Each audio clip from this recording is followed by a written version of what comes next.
In today's video, we are talking about astronomers who discovered that the Earth has been pulled onto a path it cannot escape, straight toward a rogue black hole nobody saw coming. Now, this is a fictional broadcast made for entertainment, but I want you to imagine that it's real right from now until the very end. We also on Spotify, so if you'd rather just listen to the audio, the link is waiting in the description.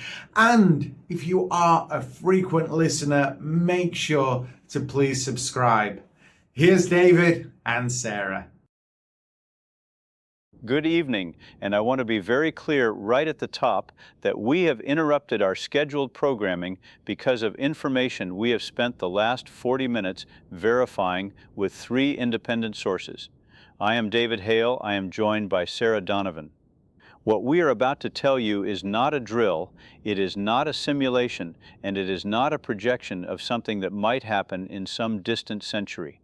At approximately 6 minutes past 4 this afternoon, Eastern Time, a joint bulletin was issued by the Observatory Network at Mauna Kea in Hawaii, the European Southern Observatory installation in Chile, and the Deep Space Tracking Array outside Canberra, Australia. That bulletin states that an object with a mass estimated at roughly 7 times the mass of our Sun, compressed into a region approximately 26 miles across, has been identified moving through our solar neighborhood. It is what astronomers call a rogue black hole. It emits no light. It was not detected by telescope in the ordinary sense. It was detected by the way it bent the light of stars behind it, and by the way it has, over the last several months, begun to perturb the orbits of objects in the outer solar system in ways that could not be explained by any known body. I am going to give you the numbers in a moment. I want to give them to you carefully because they are the most important numbers anyone has ever read on this program. David, before you do, I want to say something to the people who just turned this on, who came in from the yard, or set down a bag of groceries, or turned the radio up in the car. Whatever you are feeling in your chest right now, that feeling is correct. It is not an overreaction.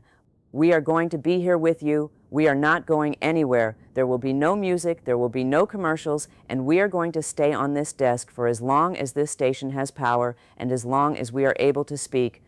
If you have children in the room, and I say this gently, you may want to take a moment before the next segment, not because we intend to be sensational, but because David is about to say things plainly, and plainly is the only way we know how to do this. Take the moment, we will wait.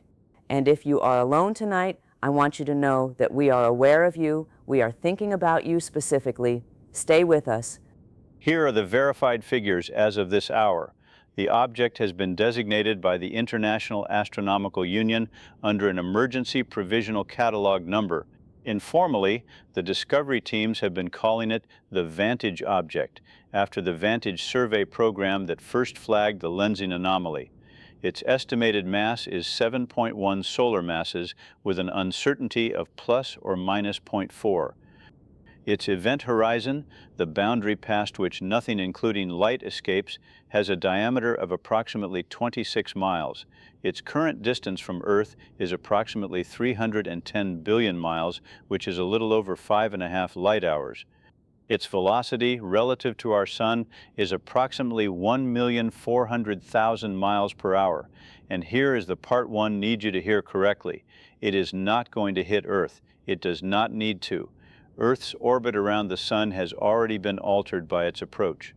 The joint bulletin states that the gravitational influence of this object has placed Earth on what they call a capture trajectory.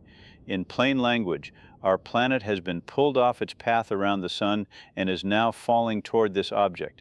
That fall is irreversible. Irreversible is a word we do not use on this broadcast, David. In 11 years at this desk, I do not think I have ever read it in a script. We say unlikely, we say severe, we say catastrophic. I have never once said irreversible about anything larger than a building. And I want to be honest with the audience about the fact that when the copy came across my desk with that word in it, I asked our science desk to confirm it twice, and both times they came back with the same answer, and the second time the person on the other end of the line was crying. That is not a detail I am supposed to share. I am sharing it because I think you deserve to know that the people telling us this are as frightened as you are, and that they checked and checked again, and the answer did not change. Let me address the immediate practical question, which is timeline. Because the object is dark and because its mass is significant, the effects on Earth will not arrive all at once. They arrive in stages. The first stage has in fact already begun, and this is what allowed several ground stations to independently confirm the finding before the bulletin was released. Since approximately 11 o'clock this morning Eastern Time, tide gauges operated by the National Oceanic and Atmospheric Administration have recorded anomalous readings at 41 coastal stations. In Charleston, South Carolina, the observed high tide came in 14 inches above the predicted level with no storm system present. In Bergen, Norway, the figure was 19 inches. In Valparaiso, Chile, 22 inches. These are not large numbers yet. They are, however, numbers that no existing model can explain, and they are increasing hour over hour. That is the signature of an additional gravitational source. That is the black hole, pulling on our oceans. We are getting our first messages in from viewers and listeners, and I want to read a few because I think in the hours ahead these voices are going to matter more than anything we say from this desk. This one comes from someone in Bangor, Maine. It reads, "My husband is a lobsterman, and he called me from the boat 2 hours ago and said the water was acting wrong, that it was coming in when it should be going out. I told him he was tired. He is coming home now." That is the whole message. Here is another from Lagos, Nigeria. It says, "My children are asleep. They have school in the morning. Do I wake them? I do not know how to answer that question, and I am not going to pretend I do. But I will say this to whoever wrote that. Whatever you choose, no one on this earth is going to judge you for it. There is no correct way to do this. There has never been a correct way because it has never been done." I want to walk through the physics carefully because misinformation is already circulating, and I would rather you hear the accurate version from us. A black hole is not a vacuum cleaner. It does not reach out and suck things in. At a distance, its gravity behaves exactly like the gravity of any other object of the same mass. If our sun were replaced by a black hole of identical mass, Earth's orbit would not change at all. We would freeze, but we would keep orbiting. The danger here is not that this object is a black hole. The danger is that it is 7 times the mass of our sun, and it is passing close enough to our solar system to dominate Earth's orbit. Any object of that mass would do this. The fact that it is a black hole matters only at the very end, and only because of what happens when you get close to something that dense. Between now and then, what we are dealing with is straightforward gravity. Very large, very unforgiving, very ordinary gravity.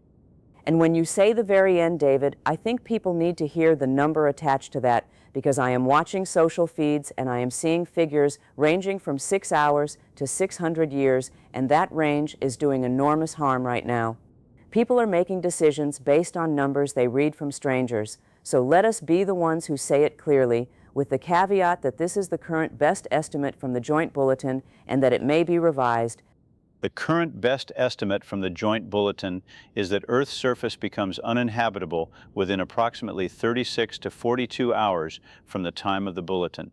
Total structural disruption of the planet is estimated at approximately 60 to 70 hours. I understand that those figures are difficult to absorb. Let me explain how they were derived. As Earth falls toward the object, 3 things happen in sequence. First, tidal forces increase, which we are already seeing in the ocean data. Second, Earth's rotation is disrupted, which causes atmospheric and oceanic redistribution on a catastrophic scale. Third, at close approach, the difference in gravitational pull between the near side and far side of the planet exceeds the strength of the rock itself. That last stage is what physicists call spaghettification, though that term makes it sound whimsical, and it is not. For our purposes tonight, the number that matters is the first one, 36 to 42 hours until the surface is no longer survivable. We are approximately 1 hour into this broadcast, and I want to tell you what we are seeing on the wires right now because the human response has already begun and it is not what many people would have predicted. In Rome, church bells began ringing at every hour on the hour approximately 40 minutes ago, and they have not stopped. In Seoul, the subway system has suspended fare collection entirely and is running every train it has, empty or full, in both directions because the transit authority put out a statement saying people should be able to get to whoever they need to get to. In Dublin, pub owners have opened their doors and are not charging. Those are 3 cities on 3 continents, and none of them coordinated with each other. I find that worth noting. I find it worth noting very much. On the official side, I have statements to read into the record. The first is from the Office of the Secretary General of the United Nations, released 18 minutes ago. It reads in part, "The Security Council has been convened in emergency session. Member states are urged to maintain civil order, to protect critical infrastructure including water treatment and power generation, and to refrain from any military mobilization. There is no adversary in this event. There is no advantage to be gained. We ask all nations to stand down and stand together." End quote.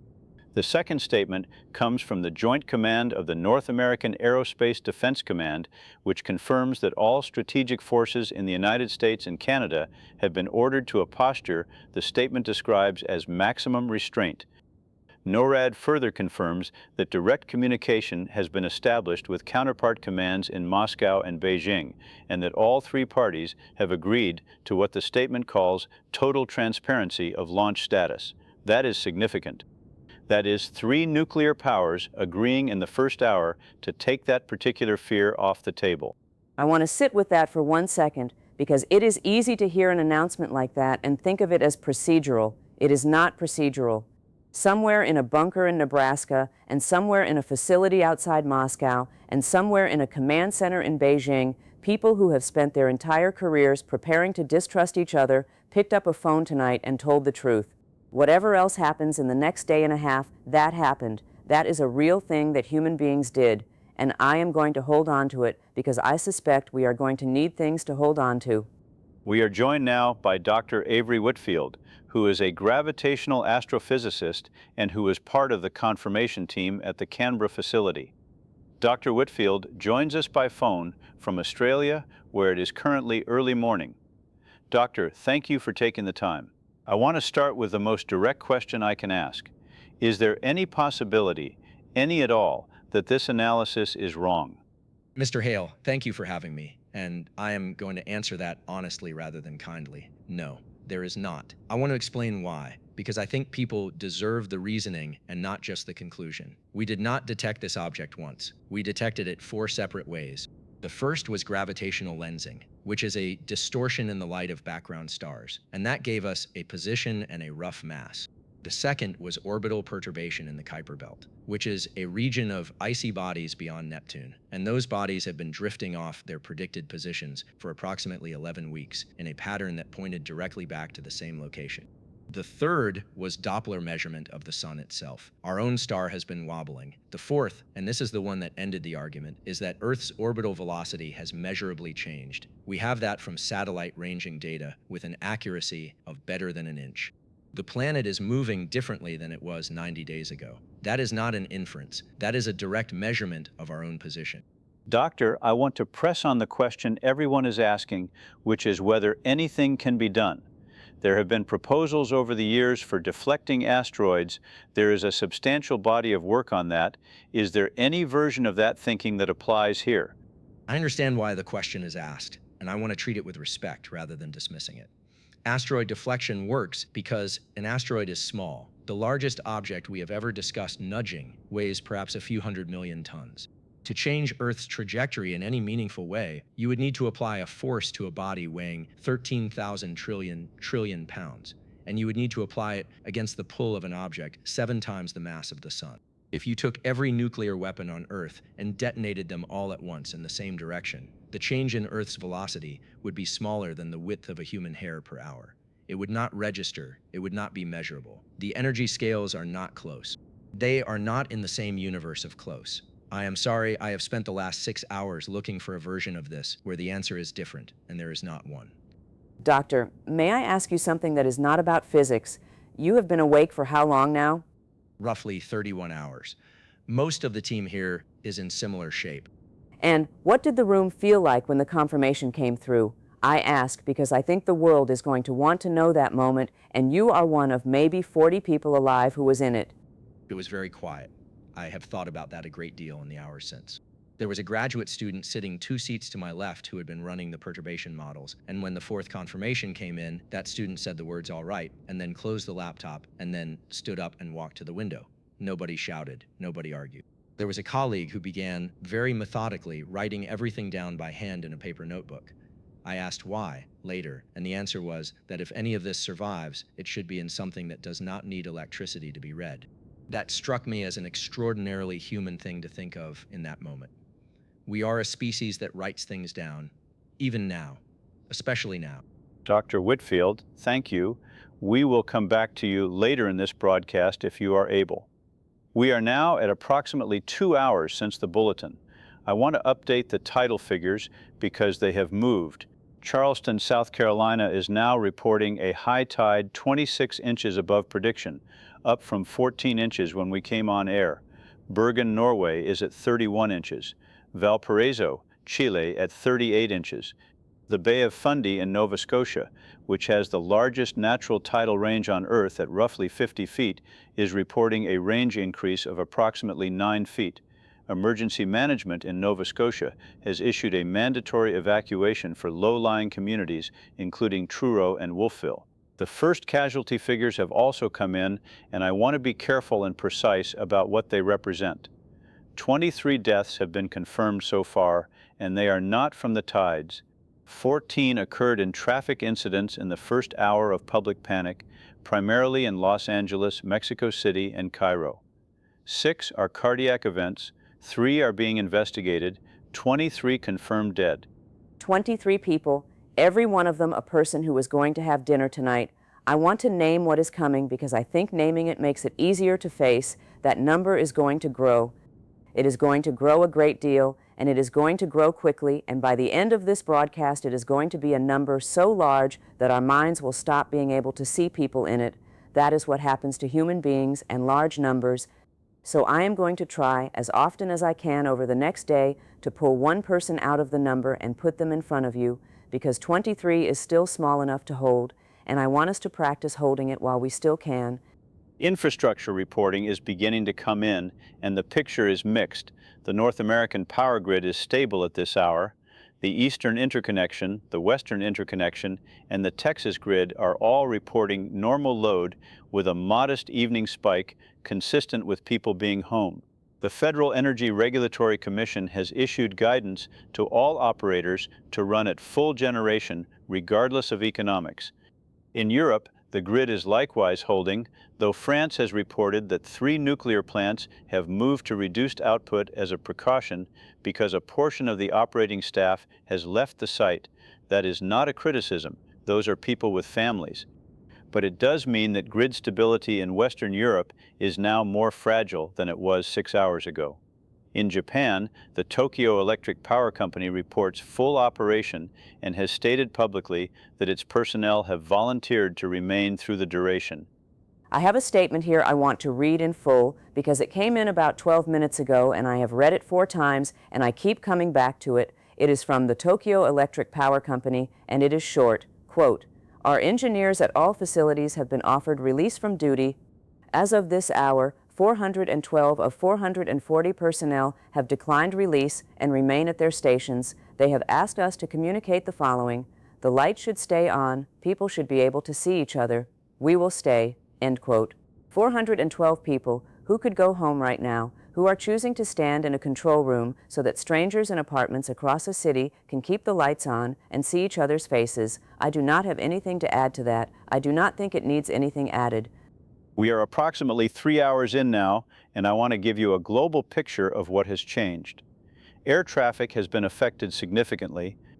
The Federal Aviation Administration has not grounded flights, but has issued an advisory noting that a substantial number of scheduled crews have not reported. Approximately 31% of domestic departures in the United States have been canceled in the last 2 hours. International traffic is more heavily affected, with Heathrow in London reporting 58% cancellation and Dubai International reporting 64%. Notably, however, several airlines have announced they will fly what they are describing as reunion flights, which are flights operated at no charge to move people toward family. Lufthansa has committed 11 aircraft, Qantas has committed 9. Delta Airlines has committed a number they have not specified, but which our aviation desk estimates at more than 30. Those flights are boarding now. A reunion flight, someone in an airline operations center thought of that phrase in the middle of the worst night in human history, and I think it is one of the more beautiful things I have ever heard. There is a woman right now, somewhere, in a boarding line at Frankfurt who is going to get to see her mother. There is a man at Sydney Airport who is going to make it to Auckland. These are not abstractions. These are the last flights that will ever be flown, and someone made sure they were going in the right direction. I have a message here from Frankfurt, actually, which is timely. It says, "I am 42 years old, and I have not spoken to my father in 9 years over something so stupid I cannot even explain it to you. I am in seat 14C. I do not know what I am going to say. That is the entire message. And to whoever is in seat 14C, I would say you do not have to know. You just have to get there." I want to return to the science for a moment because there have been developments in the observational data. The Vantage object's approach velocity has been refined upward slightly from 1,400,000 miles per hour to 1,460,000 miles per hour. That refinement shortens the timeline modestly. The Joint Bulletin's revised estimate for surface uninhabitability has moved from the original 36 to 42-hour window to a window of approximately 32 to 38 hours from the time of the original bulletin. Since we are 3 hours past the bulletin, that means the current estimate is approximately 29 to 35 hours from this moment. I want to explain what surface uninhabitability actually means physically, because I do not want anyone imagining something either better or worse than what the models describe. Please do. And I want to say to the audience, if this is too much, it is all right to turn the volume down for a few minutes and come back. Some of you need every detail, and some of you need none of them, and both of those are legitimate ways to be a person tonight. As Earth accelerates toward the object, the tidal stress on the planet increases. Practically, this manifests first in the oceans, which we are already seeing. Ocean tides that are currently running 2 to 3 feet above normal are projected to reach 40 to 60 feet within roughly 12 hours and several hundred feet within 24. That alone inundates virtually every coastal city on Earth. Simultaneously, tidal stress on the crust triggers seismic activity along every major fault system, essentially at once. The models predict continuous global seismicity beginning in roughly 8 to 10 hours, with events exceeding magnitude 8 occurring at multiple locations simultaneously and persistently. Volcanism follows. Atmospheric effects come next as the planet's rotation is disrupted, which produces winds the models place in excess of 300 miles per hour across large regions. That is the sequence: water first, then ground, then air. We are getting reports of what is happening in individual cities now, and I want to move through several of them because the texture of this is different everywhere. In Mumbai, India, which sits at sea level and holds 20 million people, the municipal corporation began a northward evacuation 2 hours ago using every bus, train, and truck available. Our correspondent there reports that traffic on the Western Express Highway is moving at approximately 4 miles per hour and that people have begun walking. Tens of thousands of people walking north in the dark. In Buenos Aires, Argentina, the response has been almost the opposite. Reports describe restaurants full, streets full, music in the Plaza de Mayo. Neither of those responses is wrong. They are just two different answers to the same question. The casualty figure has been updated. As of approximately 3 hours and 20 minutes since the bulletin, confirmed fatalities stand at 147. The distribution has shifted. 61 of those are now attributable to crowd crush events, principally at 3 locations. A rail terminal in Sao Paulo, Brazil, where an estimated 40,000 people attempted to board simultaneously. A bridge crossing in Dhaka, Bangladesh, and a stadium in Manila, the Philippines, where a large gathering was underway when the announcement was made. 48 deaths remain traffic-related. 22 are cardiac. 16 are being classified as self-inflicted. And I mention that only because I think it would be dishonest to omit it, and because I want to say, on behalf of everyone at this desk, that if that thought has entered your mind tonight, please find another person and sit next to them. You do not have to talk, just sit next to somebody. Thank you for saying that, David. I want to add to it. There are crisis lines still operating tonight, and the volunteers are still answering. In the United States, it is 9:88. I have confirmed with our desk in the last 20 minutes that it is staffed and that call volume is extremely high, but that people are getting through. In the United Kingdom, the Samaritans are answering. In Australia, Lifeline is answering. Somewhere tonight, there is a volunteer sitting in a small room with a headset who could be anywhere on Earth right now with anyone and has chosen to be there instead for you. Call them. Let them do the thing they came to do. We are approaching 4 hours since the bulletin. I want to bring you the first substantive statement from a head of government. The President of the United States addressed the nation approximately 11 minutes ago from the White House. The address was under 4 minutes long. I am going to read the portion our desk has flagged as most substantive. Quote, I have been advised by the National Academy of Sciences, by the Department of Defense, and by our international partners that this event cannot be prevented, altered, or survived by any technology available to us. I will not stand here and tell you otherwise. I have therefore signed 3 executive orders. The first suspends all federal enforcement actions not related to the immediate protection of human life. The second releases all federal strategic reserves, including fuel, food, and medical supplies, to state and local distribution without cost. The third directs all federal facilities, including military installations, to open their doors to any civilian seeking shelter. There is no longer any purpose in withholding anything from anyone. Go to the people you love. End quote. Go to the people you love. That is a sentence that came out of the White House tonight. I have covered 9 years of statements from that building, and I never expected to read that one aloud. And I noticed that similar language is coming from everywhere. The Prime Minister of New Zealand said, roughly, be with your people. The Chancellor of Germany used the phrase go home in the plainest possible German. The President of Kenya spoke for 6 minutes, and our translation desk says the operative line was, let no one be alone tonight in this country. Every leader on Earth, independently, arrived at the same instruction, find someone, be with them. It turns out that when you strip away everything else, that is the only advice there is. Reports of infrastructure degradation are increasing. I want to be precise about where and how. In the United States, cellular networks in major metropolitan areas are experiencing congestion failure rather than physical failure. That is an important distinction. The towers are working. There are simply more simultaneous calls than the system was ever designed to route. Verizon, AT&T, and T-Mobile have all announced they are removing data caps and suspending billing entirely, and all 3 have prioritized voice traffic over data to increase call completion rates. If you cannot get a call through, text messages use a different channel and are far more likely to succeed. That is a practical piece of information I want to repeat. If your call will not connect, send a text. Texts are getting through at a rate above 90%. That is genuinely useful, and I want to underline it. Send a text, it will probably arrive, and on that subject, we have been asked by a number of viewers whether there is any point, whether it matters to say something to someone if the world ends in a day and a half. I want to answer that as clearly as I can. It matters. It has always mattered. Nothing about tonight makes it matter less. The only thing tonight has changed is the deadline, and the deadline was always there. We simply did not know the date. So say the thing, say it badly if you have to. Say it in a text message with autocorrect errors in it. It will still land.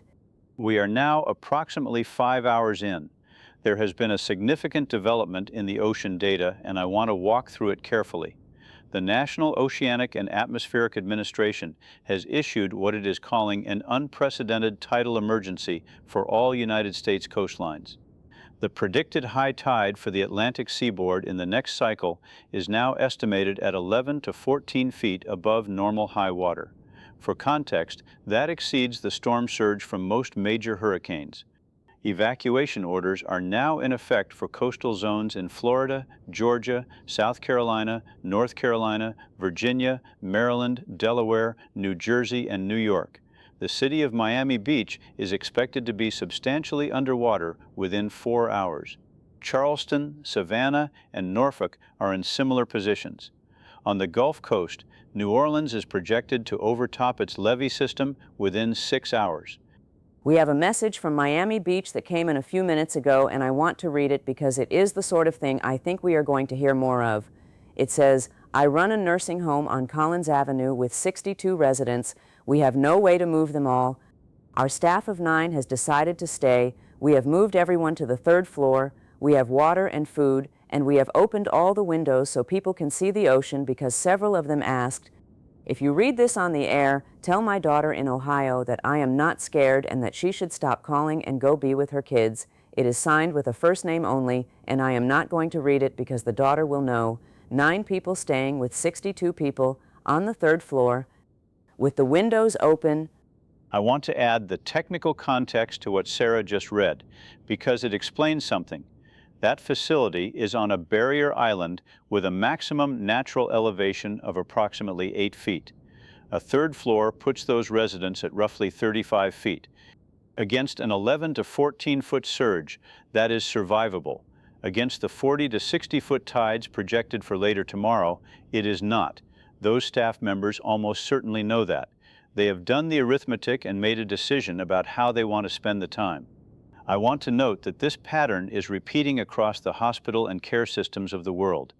The American Hospital Association reports that as of this hour, staffing at member hospitals stands at approximately 78% of normal, 78%.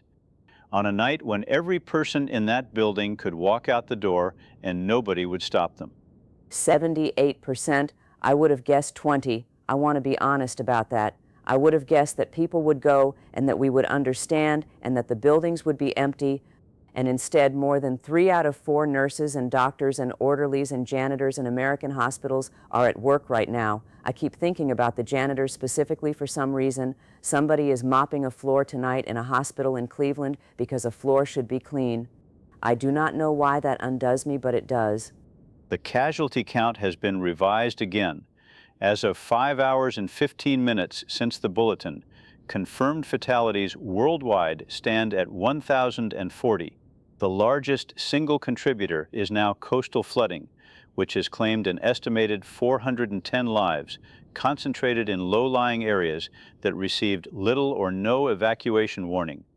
The Sundarbans region of Bangladesh and India accounts for approximately 180 of those. The Maldives has reported the loss of contact with 11 inhabited islands. Kiribati and Tuvalu in the Pacific have reported total inundation of their inhabited land area, and the government of Tuvalu issued a statement 40 minutes ago that I am going to read in full because it is brief. Quote, "We were told for 30 years that the sea would take us slowly. It has taken us quickly instead. We are still here. We are singing." End quote. We are still here, we are singing.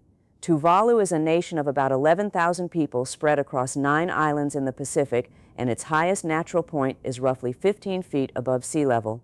They have spent a generation being the world's warning about rising water, and tonight, when the water finally came, and came all at once and not for the reason anyone predicted, the statement their government chose to issue to the world was that they were singing. I do not have a way to make that better or worse than it is. I just want it in the record. I want somebody to have written it down. We are now at approximately 6 hours. I want to give an update on the state of civil order because it is more complicated than early reporting suggested. There has been significant unrest in some locations and remarkable calm in others, and the pattern is not what most emergency planning models predicted. Looting has been reported in parts of Johannesburg, South Africa, in Naples, Italy, and in several cities in the United States, including Detroit, Baltimore, and Portland, Oregon. However, and this is the part one find genuinely surprising as someone who has covered civil emergencies for 2 decades, the total volume of reported property crime is running below the seasonal average in most jurisdictions that have been able to report at all. The police department in Chicago issued a statement 1 hour ago noting that calls for service are down 30% from a typical evening and that the majority of those calls are welfare checks, people asking officers to go and confirm that a relative is all right. Welfare checks. People are calling the police to ask someone to please go look in on their mother. That is what the emergency lines are being used for tonight. And I understand there are places where this is going badly, and I do not want to paper over that, because there are people who are frightened in cities where things have broken down, and their fear is real, and their danger is real. But I think the story of the 6th hour, if there is one, is that most people, given the certain knowledge that consequences have ended, have chosen to check on each other.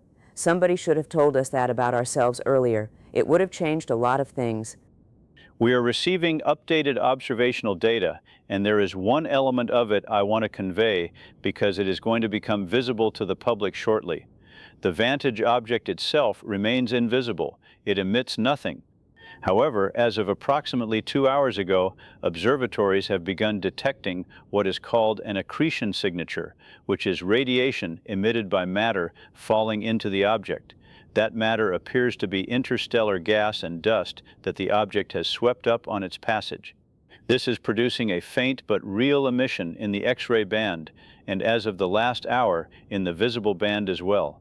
The practical consequence is this. Within roughly 6 to 8 hours, the vantage object will become visible to the naked eye from Earth's night side as a point of light, and it will be, at closest approach, brighter than anything in our sky except the sun. It will not look like a hole. It will look like a star that should not be there. A star that should not be there. When people go outside tonight, in the dark hours, they are going to see it, and I want to prepare the audience for that because I think seeing it will be different from hearing about it. Right now, this is a broadcast, and numbers, and something happening far away in the dark. In a few hours, it will be a light in the sky over your house. I would say, and this is only my own thought and not advice from anyone qualified, that when it becomes visible, you might consider going outside and looking at it with someone rather than alone. It is the only one of these anyone will ever see. We are at approximately 7 hours since the bulletin. The confirmed fatality figure now stands at 4,200. I want to break that down because the composition tells you where the danger currently is. Coastal flooding now accounts for approximately 2,900 deaths, and that figure is the fastest growing category by a wide margin. The Netherlands has reported that its storm surge barriers, which are the most sophisticated flood defenses ever constructed, are holding but were designed for a maximum of approximately 18 feet and are currently facing 13. Dutch authorities have ordered evacuation of Rotterdam and The Hague as a precaution against the next tidal cycle. In Venice, Italy, the Meuse barrier system was raised 9 hours ago and has been overtopped. St. Mark's Square is under approximately 6 feet of water. In Alexandria, Egypt, the Corniche has been submerged and the city's eastern harbor district is flooded. I want to read a message that came from Venice, from a listener who says they work at a library there. It says, "We have been carrying books up the stairs for 5 hours. I know it is pointless. I know exactly how pointless it is. My colleague said to me an hour ago that we are not saving them, we are just refusing to watch them drown, and that seemed like a good enough reason. We have moved 4,000 of them. We will keep going until the water reaches us. That is what people are doing tonight, carrying books upstairs. Not because it helps, because refusing to let a thing be destroyed without a fight is apparently something built into us that does not switch off, even when the fight is already lost."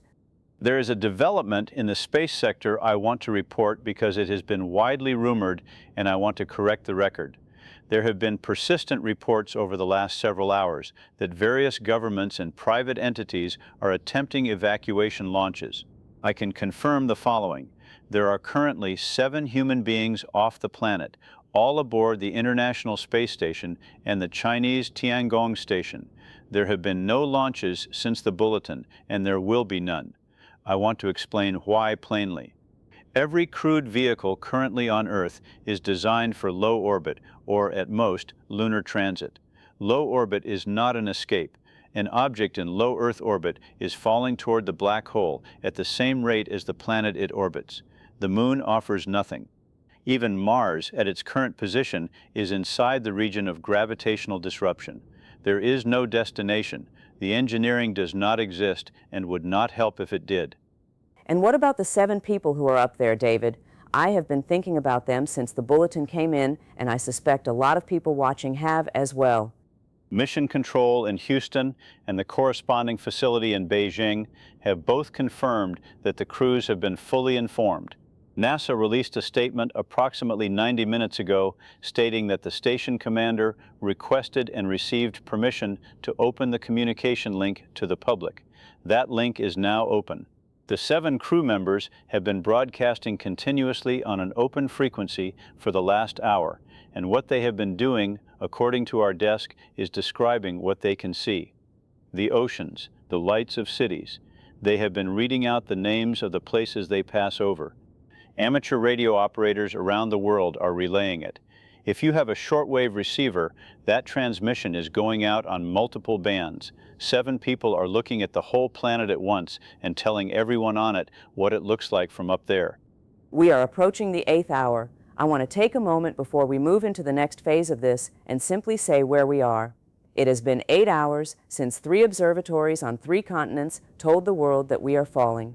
In that time, roughly 4,200 people have died, mostly in water, mostly in places that were always going to flood first. Every coastline on Earth is in retreat. Cities are emptying and filling. The lights are still on almost everywhere because people who could leave their posts have not left them. There are books being carried upstairs in Venice, and there are nurses on a 3rd floor in Miami Beach with the windows open, and there is a voice from orbit reading out the names of countries. We have somewhere between 26 and 32 hours left, and I want to say, with as much steadiness as I can manage, that we are going to spend those hours right here telling you the truth about what is happening for exactly as long as we are able. We are now 8 hours and 20 minutes past the initial bulletin, and I want to begin this hour with the numbers because the numbers have changed materially in the last 30 minutes. The confirmed fatality figure has risen to 5,600. That is an increase of 1,400 since I last reported it. The bulk of that increase comes from 3 specific events, which I will detail. First, in Chittagong, Bangladesh, a tidal surge estimated at 11 feet moved up the Karnafuli River and inundated a district where evacuation had begun but was not complete. Bangladeshi authorities are reporting approximately 600 dead, with that figure described as preliminary and expected to rise. Second, in Guayaquil, Ecuador, a levee failure on the Guayas River has flooded low-lying residential areas. Third, and this is not a water event, there was a structural collapse at a stadium in Lagos, Nigeria, where a crowd had gathered. I will return to that. I want to be precise about what these numbers represent. They represent confirmed, counted, named dead. The actual figure is higher. It is always higher at this stage. I want to stay with Lagos for a moment because the story there is not what people might assume when they hear the words stadium and collapse. Our desk has been in contact with a relief coordinator in the city for the last 2 hours. What happened in Lagos was not a riot. The stadium had been opened deliberately by the city as a gathering place. Somebody made the decision that people should not be alone tonight, and the gates were opened, and something like 40,000 people came. There were people singing. There were clergy from at least 4 different faiths on the field at the same time, and a section of upper-tier seating, which had been condemned 2 years ago and fenced off, took a crowd load it was never going to take. 210 people are confirmed dead. The thing I keep turning over is that they died in the one place in that city where people had decided to be together on purpose. That is not a small thing to hold. Lagos is still gathering, the stadium is closed, and the crowd moved to the streets around it, and it is still singing. The gravitational picture has developed, and I want to walk the audience through it carefully because there is a specific effect that is going to become the dominant physical story of the next several hours, and it is not flooding. Flooding is what we have had so far. Flooding is the ocean, which is liquid, responding first to a tidal stress because liquid responds first. The solid Earth also responds. It is stiffer, and it responds later, and it responds differently. What we are now seeing is the beginning of the solid body tide. The United States Geological Survey has confirmed that in the last 3 hours, global seismic activity has increased to approximately 4 times the normal background rate. There have been 11 earthquakes above magnitude 6 in the last 2 hours. To give the audience a comparison, the normal global rate for magnitude 6 and above is roughly 1 every 3 days. We are now at roughly 1 every 11 minutes, and that rate is accelerating. David, before you go further into that, Can you tell people what that actually means for someone sitting in a house right now? Because I think there is a version of that statistic that is just a number, and there is a version that is a person deciding whether to stay indoors. Yes, and that is the right question to ask. Practically, it means the following. If you are in a region with existing seismic building codes, which includes Japan, Chile, New Zealand, California, and much of Italy and Turkey, your building was designed for shaking of this general magnitude, though not for repeated shaking without recovery time. If you are in a region without those codes, and I am thinking specifically of large parts of South Asia, the Sahel, and interior Africa, where unreinforced masonry is the dominant construction, a magnitude 6 is a lethal event. That asymmetry is going to show up in the casualty figures over the coming hours, and it is going to be stark. The other practical matter is that this shaking is not going to stop and then start. It is going to become continuous. Seismologists at Caltech are describing what they expect over the next 12 hours as, and this is the phrasing in their bulletin, a transition from discrete seismic events to a persistent global tremor. The ground is going to start humming, and it is not going to stop. We have a viewer message that came in about 20 minutes ago that I want to read from someone in Kathmandu, Nepal. It says, "I was here for the earthquake 11 years ago and I lost my mother in it. Tonight the ground started moving again, and I did the thing they trained us to do, which is get under the frame of the door. And I stood there and I laughed. I am not sure why I laughed. I think because I have spent 11 years being afraid of exactly this, and now the thing I was afraid of is the smallest problem I have. My neighbors are outside in the street. We have a fire going. Someone brought a radio. We are listening to you. Tell David Hale that the numbers help. Somebody here said that knowing is better than not knowing, and we agreed. I want to pass that along to you directly, David, because I think you have been wondering whether the detail is the right thing to give people." I have been wondering that. I appreciate that message more than I can properly express, and I will keep giving the detail. On that basis, let me give some. I want to address the power situation because I have received updated figures, and the picture has degraded significantly in the last 4 hours. As of the most recent count from international grid coordination bodies, approximately 410 million people are currently without electrical power. That is up from 140 million at the 4-hour mark. The causes break into 3 categories. Roughly 40% is flooding of coastal generating stations and substations, which is straightforward physical destruction. Roughly 35% is what engineers call load shedding cascade, which is a controlled failure. And roughly 25% is abandonment, which means the facility is intact, but nobody is operating it. I want to sit with that last category because 25% is a quarter of it, and abandonment is a word that sounds like an accusation, and I do not think it should be. A quarter of the outages are because a person who could keep the lights on decided to go home to their family instead. I do not know how anyone could look at that and call it a failure.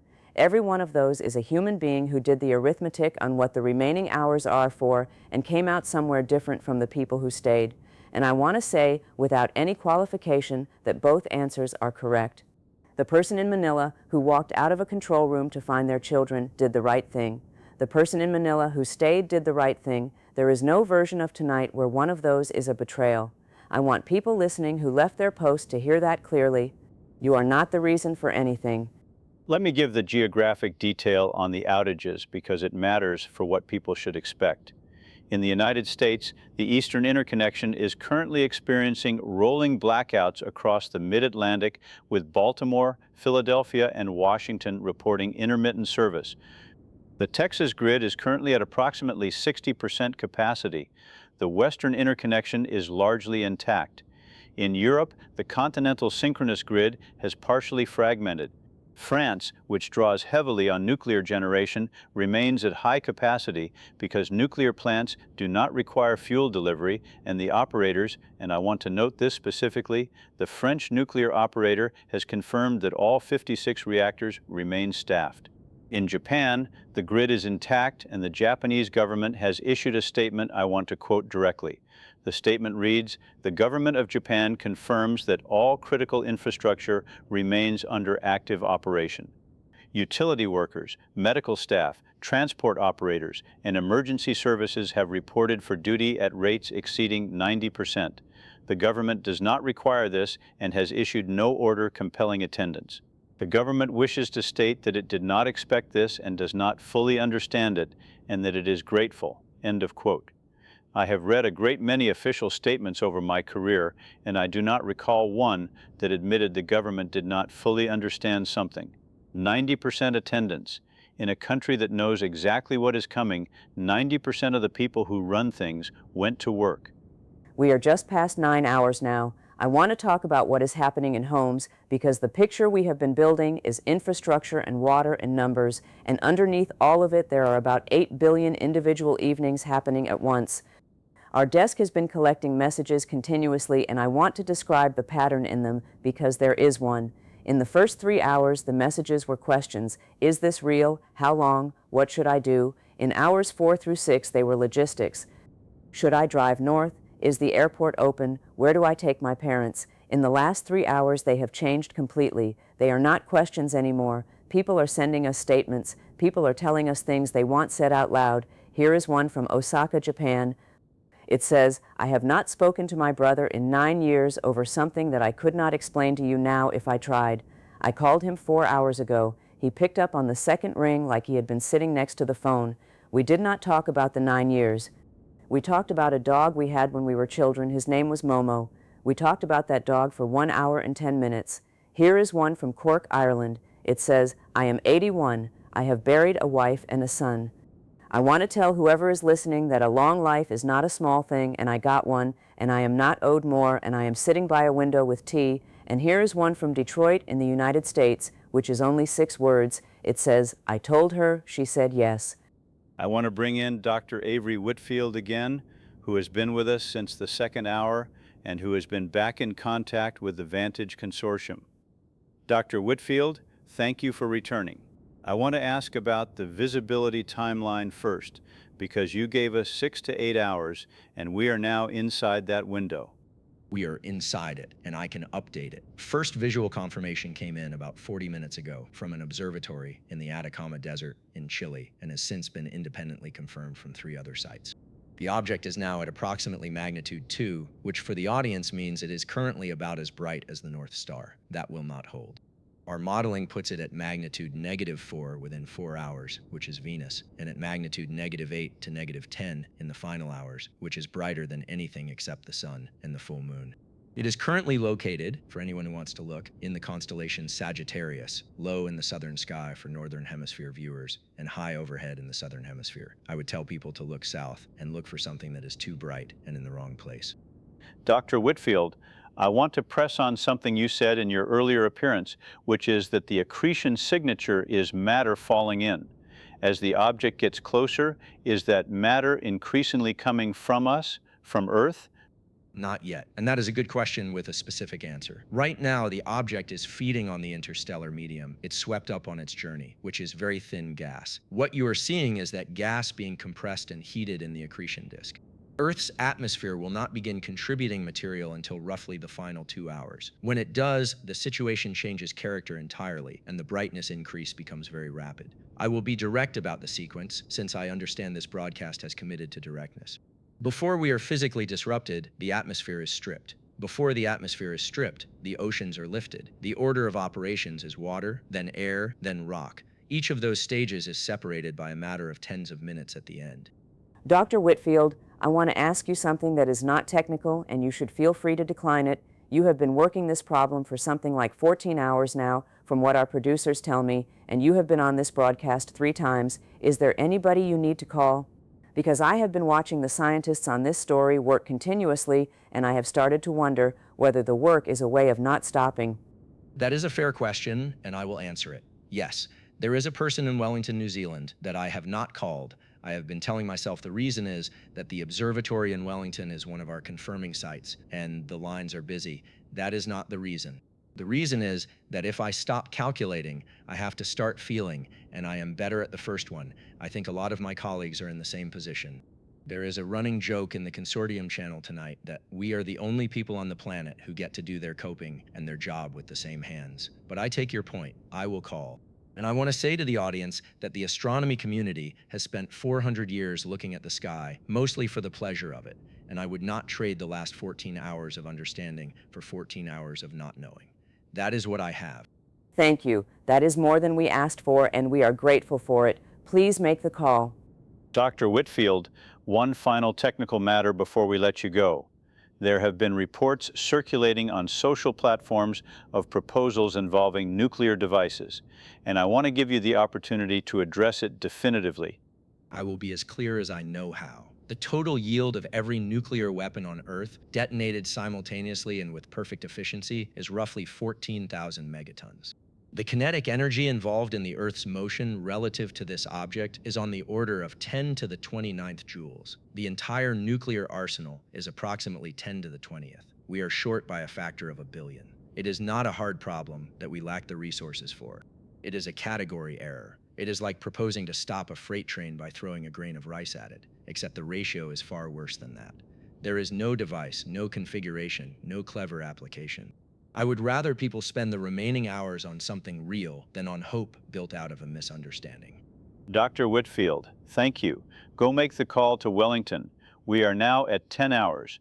The confirmed fatality figure stands at 9,100. I want to walk through the escalation because the composition has shifted and the shift is meaningful. Coastal flooding remains the largest category at approximately 5,200. However, the second largest category is now seismic at approximately 2,100, which is up from near zero 4 hours ago. The remainder is distributed across transport incidents, structural failures, and what authorities are classifying as civil disorder, which currently stands at approximately 800. I want to address that last figure honestly, because it is the one that will be seized on, and I think the honest framing matters. 800 out of 9,100 is under 9%. 9/10 of everything that has killed anyone tonight has been water and rock. The world has not turned on itself. It has been overwhelmingly the case that the world has held together, and the physical planet has not. I want to give some texture to that 800 because within it there is a specific and terrible category that I do not want passed over. Emergency services in several countries are reporting incidents involving people who have chosen to end their lives in the last several hours, and in some cases involving families. I am not going to give figures because the figures are unreliable and because I do not think the number is the point. I want to say something directly to anyone listening who is at that edge tonight. You have somewhere between 20 and 26 hours. That is not nothing. That is a day. There are people who fell in love in a day and people who forgave each other in a day. I am not going to tell you what to do with your hours because I do not have that right and nobody does, but I want to say that a lot of people found out tonight that the last part was the part that mattered, and I would not want you to miss it. There are lines still open in most countries and the people staffing them stayed. I want to report on the military and governmental posture because there has been considerable speculation and I now have verified information. First, on nuclear command and control. The United States, the Russian Federation, the People's Republic of China, France, the United Kingdom, India, and Pakistan have all, within the last 6 hours, issued statements confirming their strategic forces have been placed in what is being described as a stand-down posture. The Russian Ministry of Defense statement, which I will quote, reads, "All strategic systems have been returned to their lowest state of readiness. Launch authorization codes have been withdrawn from field commands. No condition exists under which these weapons will be employed." End of quote. I have covered arms control for a long time, and I want to note that this is the deepest simultaneous de-escalation in the history of the nuclear age, and it took 9 hours, and it was unanimous. David, the India and Pakistan piece of that, can you say what that means to somebody who does not follow it? I can. Those two countries have fought 4 wars, maintained the most heavily militarized border on the planet along the line of control in Kashmir, and have been in a state of nuclear standoff for over 2 decades. Approximately 5 hours ago, the two governments established a direct communication link. Approximately 3 hours ago, both militaries withdrew forward deployed units from the line of control. And approximately 1 hour ago, and this is confirmed by observers on both sides, personnel at the Wagah border crossing opened the gates. There is currently no closed border between India and Pakistan. People are walking across in both directions. Some of them are people who have not been on the other side since 1947. I am aware I said no dates. I will say instead, some of them have not been on the other side in 79 years. They opened the gate, 79 years of that border, and somebody walked up and opened it. I keep thinking about the person who physically did it. Some soldier who got an order, or maybe did not get an order, and put a hand on it and pushed. I want to read a message that came from Amritsar, which is right on that border. It says, "My grandfather was born in Lahore and died in Amritsar and never went back and talked about the smell of the streets there until the day he died. I drove to Wagah 2 hours ago. I walked across. I stood in Pakistan for 11 minutes. I do not have any relatives there, and I did not find anything. I just wanted to stand where he was born. A man on the other side gave me tea. I could not pay him. He would not let me."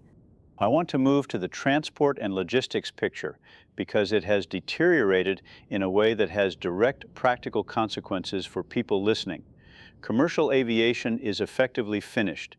The International Air Transport Association reports that approximately 94% of scheduled flights have been canceled.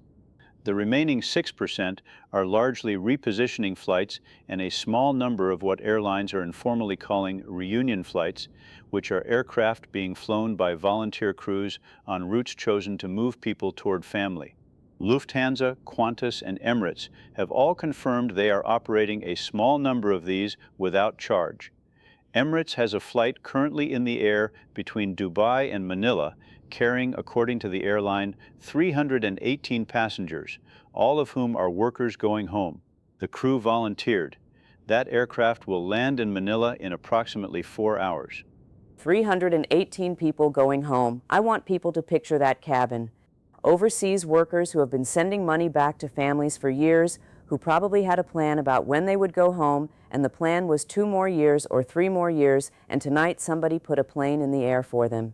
Whoever made that decision at that airline, whoever the crew is, I hope they know what they did, and I hope that landing happens. I have been told by our desk to note that flight conditions are degrading, and I want to be honest that not every one of these is going to arrive. But that one is in the air right now, and it is over the Bay of Bengal, and it is heading east.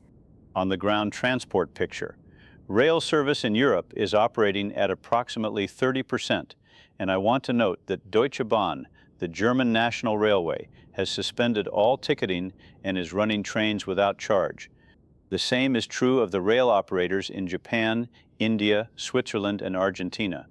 In the United States, interstate highways remain the primary problem. Interstate 95 is impassable in both directions between Richmond, Virginia, and Boston, Massachusetts, due to a combination of abandoned vehicles and fuel exhaustion. State authorities in 6 states have stopped attempting traffic management. I want to give practical advice, which is that if you are currently in a vehicle on a highway and you have been stationary for more than an hour, the vehicle is not going to help you. Walking is now faster than driving in most metropolitan corridors, and there are approximately 20 hours remaining, which is enough time to walk 25 miles at an ordinary pace. We are now 11 hours in. I want to report something that our desk has been tracking for the last 2 hours and that I think is the single most remarkable thing I have seen tonight. There is a phenomenon happening on the radio, not this broadcast. Amateur radio, shortwave, citizens band, marine bands, operators around the world have begun using their equipment to connect people who have no other way to reach each other because the cellular networks in many regions are saturated or down. There is now an informal network coordinated by nobody of tens of thousands of amateur operators who are taking messages and relaying them.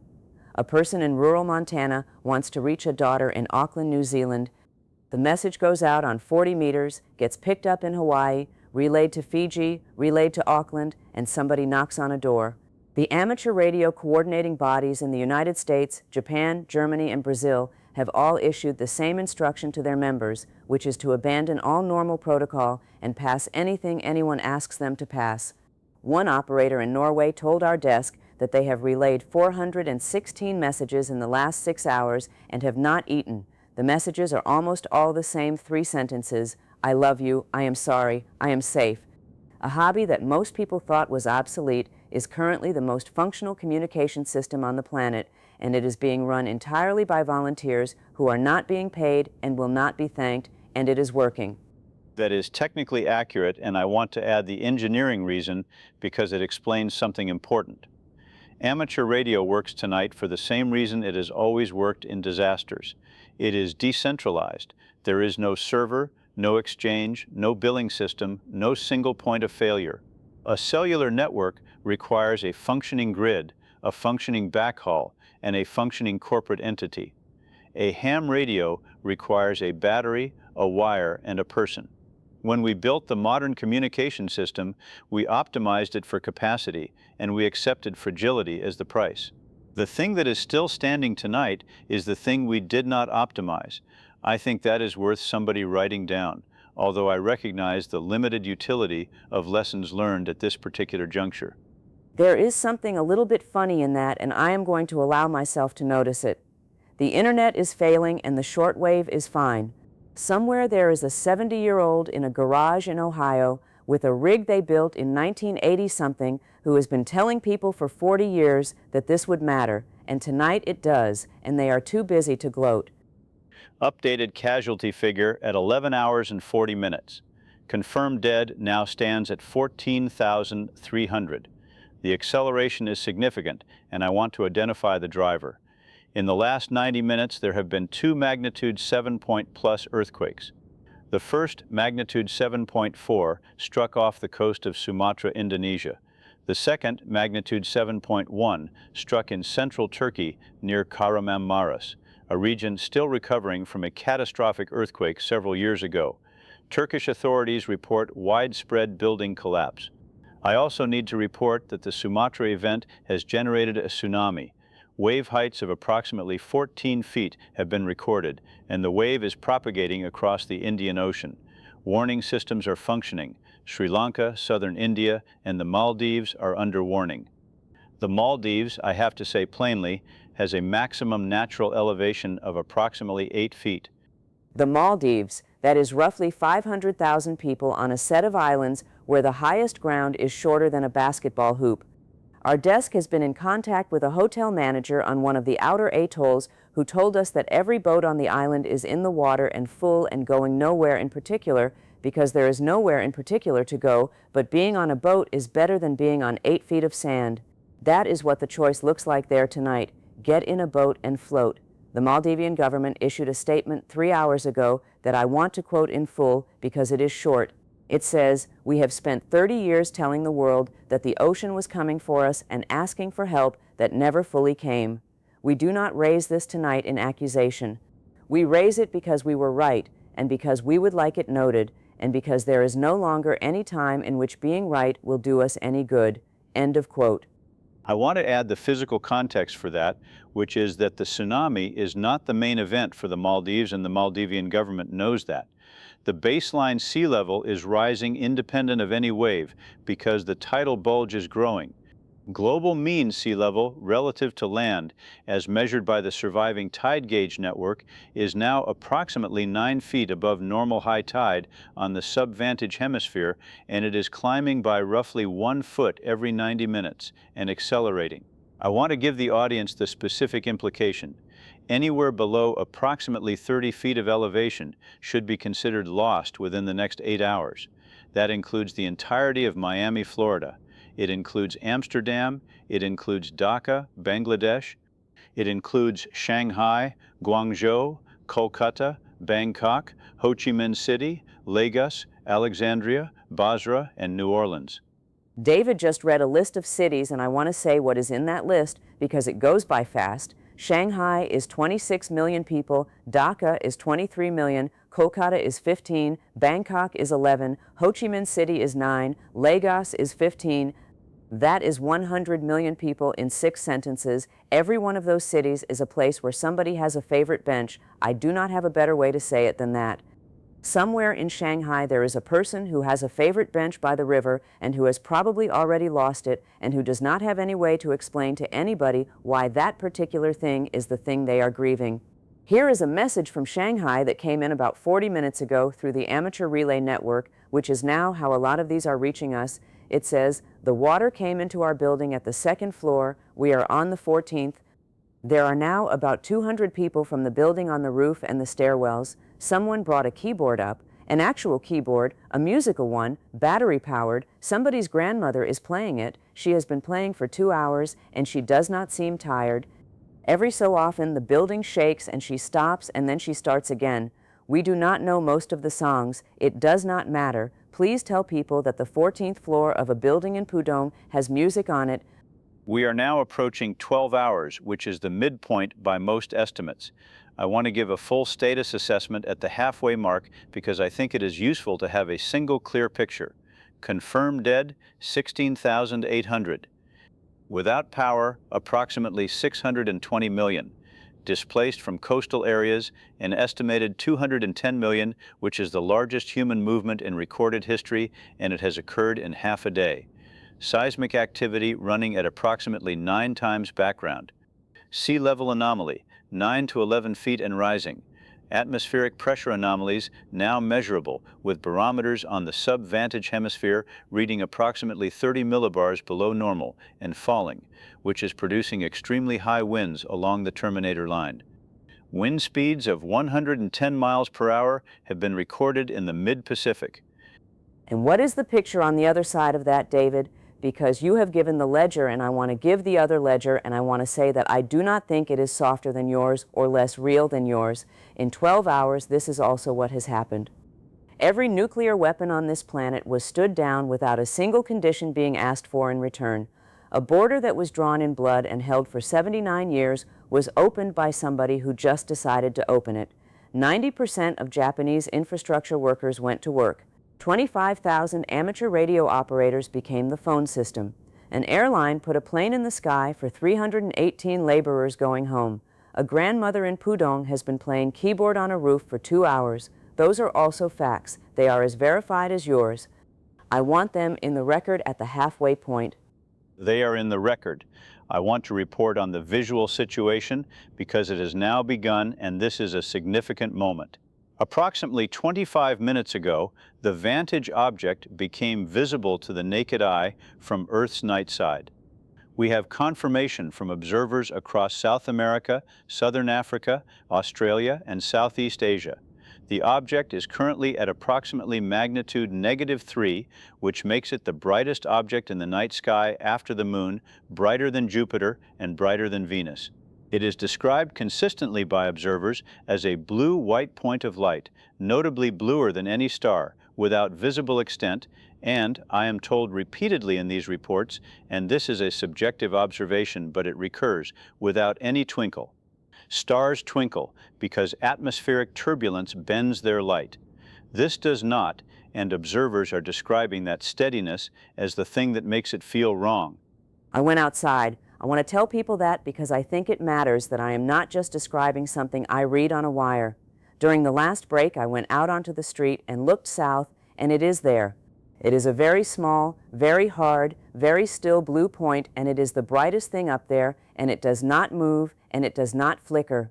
And the street was full. Not a crowd, exactly, just everybody standing in the road with their heads tilted back.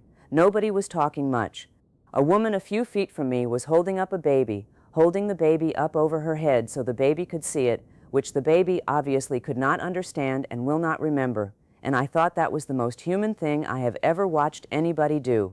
She wanted the baby to have seen it. I looked as well. I want to give the audience the technical context because I think it is the useful thing I have to offer about this. What you are looking at is not the black hole. You cannot see a black hole. What you are looking at is the accretion disk, which is a ring of gas that has been compressed and heated by gravitational stress to a temperature of several million degrees Fahrenheit. It is blue because it is hot. It does not twinkle because of its angular size relative to atmospheric cells, which is a specific and boring optical reason. And I want to say that I gave that explanation just now, partly for the audience and partly because it is what I have, instead of a way of talking about it. Whitfield said something earlier about doing the coping and the job with the same hands, and I have been thinking about that since.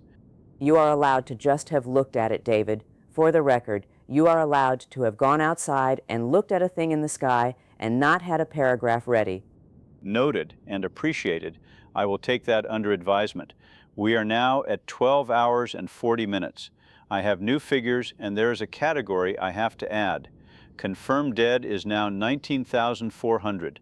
The new category is exposure and medical. Hospitals in areas that have lost power have been operating on generators, and generators require fuel, and fuel requires delivery. The World Health Organization has issued a statement confirming that an estimated 4,000 hospitals worldwide have lost primary and backup power in the last 6 hours. The immediate consequence is for patients dependent on powered systems, which includes intensive care, dialysis, and ventilated patients. WHO estimates that approximately 11,000 people are currently in immediate medical jeopardy from power loss alone, and that figure is not yet in the fatality count. There is a specific thing happening in hospitals that our desk has now confirmed in at least 9 countries, and I need to describe it carefully. In neonatal intensive care units, where the smallest and most fragile babies are on ventilators and in incubators, staff who are facing power loss have been moving the babies, not evacuating them, moving them into their parents' arms. There is a protocol for this that already existed from before tonight for circumstances where treatment ends, and it has a name, and the name is kangaroo care, which means skin to skin.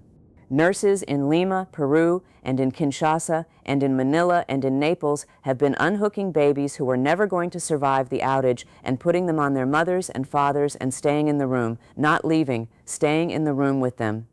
A nurse in Lima sent our desk a message through a relay operator, and it says, "I have done this before many times for babies who were not going to live. I never thought I would do it for all of them at once. There are 19 in this unit. Everyone is with a parent now." 2 had no parent here, and so 2 of us are holding those 2. I am holding 1. I will hold this one until the end. Its name is Mateo. I want to say his name on your program because somebody should say it who is not in this room. So I am saying it, Mateo. That is a baby in Lima, Peru, being held by a nurse who is not going to put him down. I want to give the audience a piece of practical information about power that may be useful in the next several hours. If you are in a location that has lost grid power and you have someone in your household dependent on a powered medical device, the following is worth knowing. Automobile batteries can run most portable oxygen concentrators and many CPAP devices through a standard inverter for approximately 6 to 10 hours. Fire departments in a number of cities, including Toronto, Melbourne, and Seattle, have begun operating what they are calling power stations, which are simply fire apparatus parked in neighborhoods with their generators running and extension cords out, and anyone can plug anything in. The Seattle Fire Department has confirmed 16 such stations. Toronto has confirmed 40. That is a real thing that exists, and it costs nothing to walk to one. 40 fire trucks in Toronto, parked in neighborhoods with their engines running and cords laid out on the sidewalk so a stranger can plug in a machine that keeps a person breathing. I want to point out that no manual anywhere describes that. Somebody in that fire service looked at the situation and invented it in an afternoon. That has been the pattern all night. The formal systems are failing on schedule, and people are improvising replacements out of whatever is at hand faster than the systems are failing. It is not enough. I want to be honest that it is not enough, and that most of these improvisations will fail before this is over. But it is happening everywhere at once, and nobody organized it. We are now at 13 hours and 30 minutes. I want to report on the government and continuity picture, which has changed. A number of governments have now formally suspended operations. New Zealand's Prime Minister released a statement approximately 2 hours ago, which I will quote in part. It reads, "The government of New Zealand has this hour released all public servants from their duties with our thanks. Emergency services will continue on a voluntary basis, and we expect, based on what we have seen tonight, that most will continue. We ask New Zealanders to go home or to go to whoever is nearest to home in their hearts, and to stop working. There is no longer anything the state can do for you that you cannot better do for each other.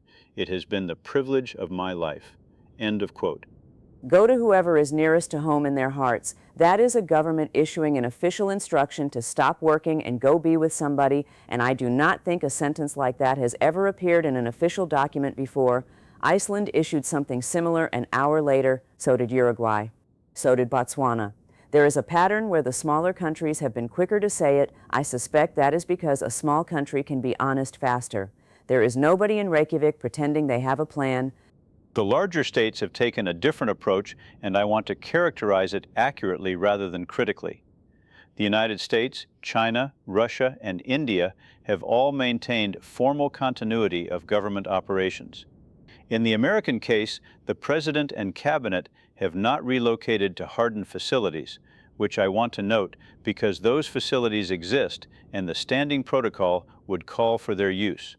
The White House issued a statement 4 hours ago confirming that the President has declined relocation and remains in Washington.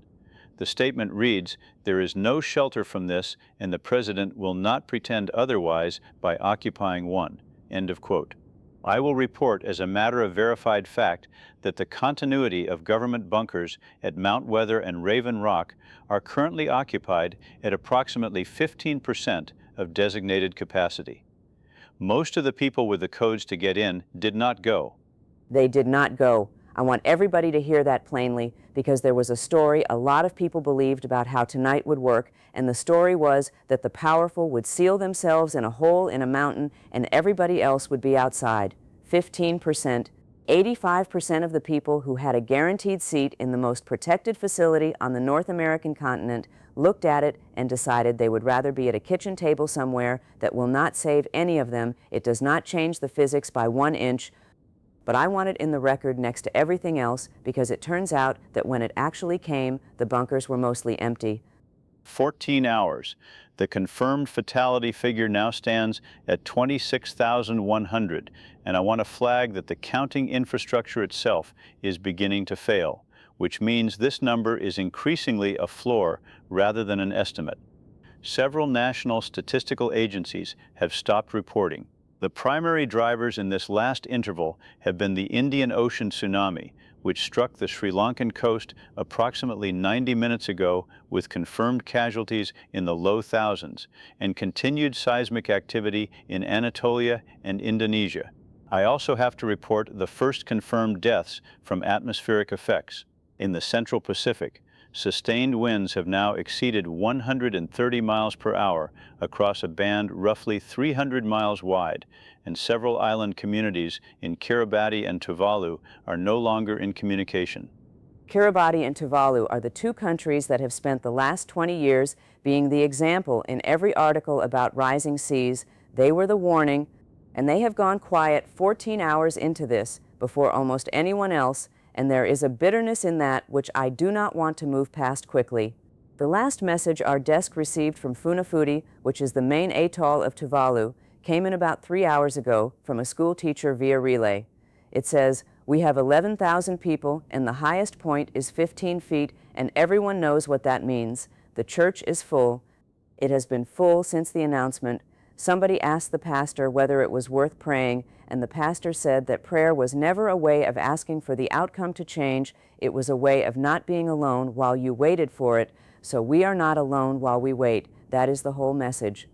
I want to give the audience an update on the timeline itself because it has been refined and it has shortened. The Vantage Consortium has released a revised estimate based on the last 6 hours of tracking. Time to closest approach is now given as 10 hours plus or minus 40 minutes. That is a reduction from earlier estimates, and I want to explain why the number moved. It moved because the acceleration is not linear. As the separation decreases, the gravitational attraction increases as the inverse square of the distance, which means the closing rate is increasing continuously and increasingly rapidly. The practical effect for anyone tracking time is that every remaining hour will be shorter in terms of what changes within it than the hour before. The last hour will contain more change than the previous 23 combined. 10 hours. I want to say something to the audience about what 10 hours is.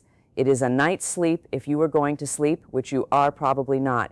It is a long drive. It is enough time to get to almost anybody who is within a few hundred miles of you.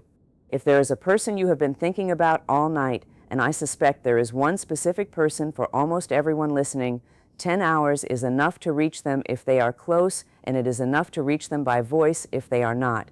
The relay networks are running. The phone lines in most places still work intermittently.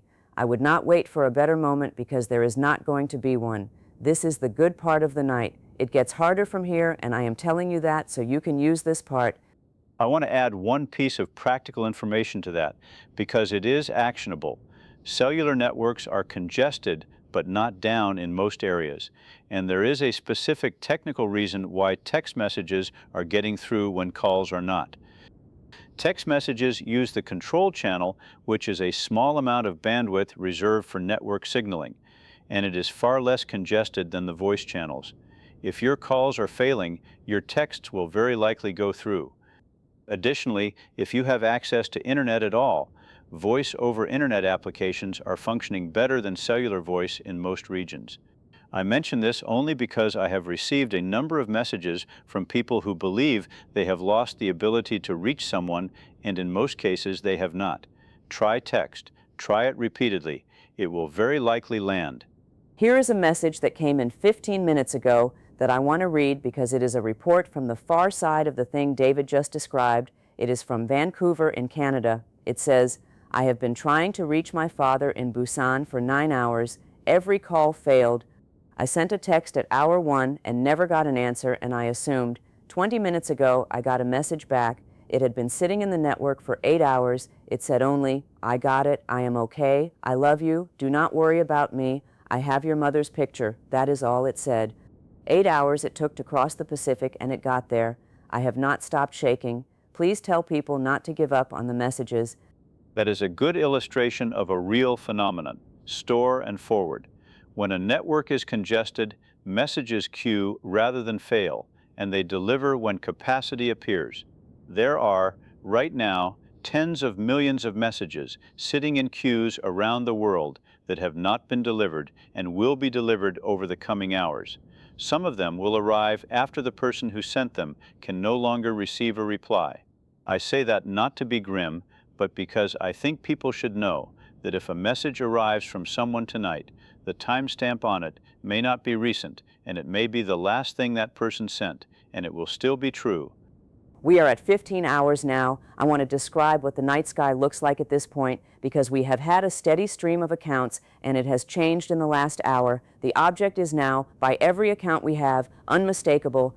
Observers are describing it as brighter than Venus by a wide margin and casting a visible shadow. Let me say that again because it took me a moment. It is casting shadows. People are standing outside at night and seeing their own shadow on the ground from a light source that is not the moon. There are reports of this from Buenos Aires, from Perth, from Nairobi, from Cape Town. A viewer in Nairobi wrote to us and said, "I put my hand out and it made a shadow on the wall, and my son asked me what it was, and I said, 'It is the thing that is coming,' and he said, 'It is pretty,' and I said, 'Yes, it is.'" That observation is physically accurate, and I can quantify it. The object is now at approximately magnitude -7, which is roughly 40 times brighter than Venus at its maximum and approximately 1/50th as bright as the full moon. That is more than sufficient to cast a distinguishable shadow on a clear night. Over the next several hours, it will continue brightening and will exceed the full moon in brightness at approximately the 4-hour mark. I also want to report an associated phenomenon that observatories are now measuring, which is that the object's light is beginning to show gravitational lensing effects on the star field behind it. Stars near it in the sky are appearing displaced from their cataloged positions. Astronomers with telescopes can now watch the constellation Sagittarius being visibly distorted in real time. The constellations are bending. I have been sitting here for 15 hours, and that is the sentence that got me. The sky is the one thing that has been the same for everyone who has ever lived. Every person in every century looked up at the same arrangement. And tonight it is being pulled out of shape while people watch, and there are astronomers with their eyes on a lens watching the thing they have spent their whole lives mapping come apart, and I would guess that some of them are crying and still taking the measurement, because that is what everybody has done all night, cried and kept taking the measurement. We are at 15 hours and 40 minutes. Confirmed dead now stands at 34,200. And I want to reiterate the caveat that this figure is now certainly a substantial undercount because national reporting has ceased in at least 22 countries. My working estimate, and I want to label it clearly as an estimate rather than a confirmed figure, is that the true toll is somewhere between 60 and 90,000. The distribution has shifted decisively towards seismic and structural causes, which now exceed flooding. Global seismic activity is running at approximately 15 times background. There have been 4 earthquakes above magnitude 7 in the last 3 hours, and I have to report that the tremor Caltech predicted has arrived. Seismometers on every continent are now recording continuous low-frequency ground motion. It does not stop between events. The ground is now vibrating everywhere on Earth all the time, and in some places people can feel it standing still. People are describing that as a hum. That is the word coming in from everywhere in a dozen languages, and it is always some version of hum. Not shaking, not rumbling, humming. A viewer in Santiago, Chile wrote, "The floor is buzzing very slightly like a phone in another room, and I keep looking for the phone." A viewer in Naples wrote, "My water glass has small rings in it that never go away." That is the planet itself resonating, and every person on it can feel it in the soles of their feet. We are 16 hours in. There are 10 hours left, give or take. And whatever else happens between here and there, I want people to know we can still hear you, the messages are still arriving, and we are still here. We are 16 hours and 10 minutes into this event, and I want to begin this hour by doing something I have not done since the very first minutes of this broadcast, which is to restate the fundamental facts from the beginning, plainly for anyone who has just found this signal. Approximately 16 hours ago, an object was identified moving through the outer solar system on a trajectory that intersects the position of the Earth. That object is a black hole of roughly 3 times the mass of our Sun, and it is moving at a velocity in excess of 2 million miles per hour relative to us. It was not detected earlier because black holes emit no light of their own, and this one was traveling through a region of space with very little gas to accrete. It is now visible in the night sky because it has begun to draw in the tenuous material of our own solar neighborhood, and that material is heating as it falls. There is no maneuver, no weapon, and no engineering effort available to any nation or to all nations combined that changes this trajectory. That was true at hour 1, and it is true now. Nothing in the last 16 hours has altered the physics. What has changed is only how much of it we can see. And I want to add to that, for the same person who just found us, that you are not alone in a way that is more literal than it usually is when someone says that. There are, by every estimate we have, several billion people awake right now who are doing exactly what you are doing, sitting near a radio or a screen, listening to 2 people they have never met. We have had messages from 6 continents in the last hour alone, and the striking thing is how similar they are. People are not asking us for a plan anymore. They stopped asking for a plan around hour 8. What they are asking for now is much simpler. They want to know that the broadcast is still going. They want to hear a voice that is not automated. A woman in Reykjavik wrote, "I do not need you to say anything useful. I just need you to keep saying things, so we will keep saying things." That is the job now, and we understand that clearly. Let me give the current numbers, which have moved substantially in the last 40 minutes. Confirmed fatalities now stand at 37,900. That is the number that has been verified through official channels that are still reporting, and I remind you that at least 22 national governments have ceased reporting entirely, so the confirmed figure is now a floor and not an estimate. Our working estimate for actual fatalities is between 70 and 110,000. The breakdown by cause has continued to shift. Structural collapse from seismic activity is now the leading cause at approximately 41%. Coastal flooding accounts for 26%. Crowd crush and stampede incidents at transit hubs, stadiums, and border crossings account for 18%. Vehicle collisions, largely on highways out of major cities, account for 9%. The remainder is a mix of fires, industrial accidents, and medical events in facilities that lost power. I want to note that the crowd crush figure has risen faster than any other category in the last 6 hours, and that is a preventable category of death. If you are in a crowd right now, at a port, at an airport, at a shelter, please do not push forward. There is nowhere forward leads. We got a message about that very thing from Mumbai in India, and I have been holding it for a few minutes because I wanted to read it properly. It is from a person who identifies as a station manager at a rail terminal there. It says, "We had 40,000 people on the platforms at hour 9, and it was going to kill people. I could see it happening, so I did the only thing I could think of. I turned off all the departure boards, and I got on the public address system, and I said in 3 languages, 'There are no more trains, there is nowhere to go, please sit down.' And they did not believe me for about 10 minutes, and then a man in the middle of the platform sat down on the concrete. And then his family sat down, and then it moved outward like a wave, and within 20 minutes the entire platform was sitting. 40,000 people sitting on the floor of a train station. Nobody has been crushed here. They are still sitting. Some of them are sleeping. Someone brought a harmonium, and there is singing at the north end. I am writing this from the control room, and I am looking at them through the glass."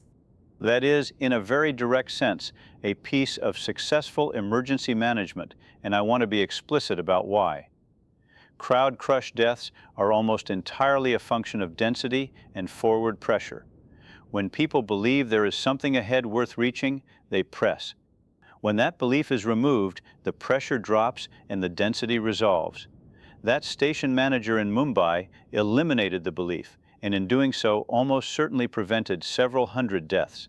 I would encourage anyone in a position of authority over a crowded space tonight to consider that same approach. Stop maintaining the fiction that movement is possible. It is not in most places, and the fiction is killing people. Turn off the boards, say it clearly, ask people to sit.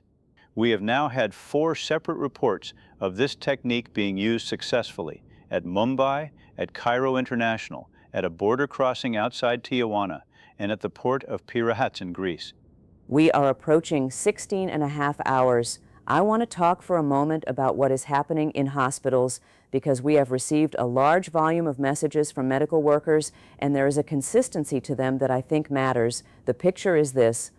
Emergency departments in most major cities have been overwhelmed since roughly hour 6, and in the last several hours something has shifted in how they are operating. Many have stopped triaging by survivability and started triaging by comfort. A nurse in Melbourne, Australia wrote to us and said, "We made a decision at shift change that we are no longer going to do procedures that trade pain now for time later because there is no later, so we are doing pain control. That is what we have. We have a great deal of pain control, and we are using all of it. I have spent 9 hours doing nothing but making sure nobody in this building hurts. It is the best medicine I have ever practiced, and I hate that it took this." I can add some operational detail to that. The World Health Organization, which is still issuing bulletins from a facility in Geneva, released a statement 40 minutes ago that I will read in part. It says, quote, "Member state health systems are advised that standard resource allocation protocols premised on long-term patient outcomes are no longer clinically appropriate. Facilities are advised to prioritize analgesia, hydration, and the maintenance of family contact. The organization further advises that facilities discontinue any procedure whose primary benefit accrues beyond a 24-hour horizon. This guidance is issued with the full recognition of what it means, and it is issued so that clinicians do not have to make this determination alone or in isolation," end quote. I want to note that last sentence because I think it reflects something careful. That statement exists primarily so that individual doctors do not have to carry that decision by themselves. That is an act of institutional kindness under conditions where the institution has nothing else left to give. We are going to bring back Dr. Avery Whitfield, who has been with us on and off since the second hour and who has been at the observatory in Hawaii throughout. Dr. Whitfield, we are told the facility there has lost primary power at least twice in the last several hours. Thank you for coming back to us. Thank you for having me back. Yes, we have lost grid power twice. We are on generators, and we have fuel for about another 11 hours, which we calculate is enough. I want to tell you what we have been able to observe in the last 2 hours, because it is significant and because it will be visible to your listeners very soon. The object has entered what we would call the inner solar system proper.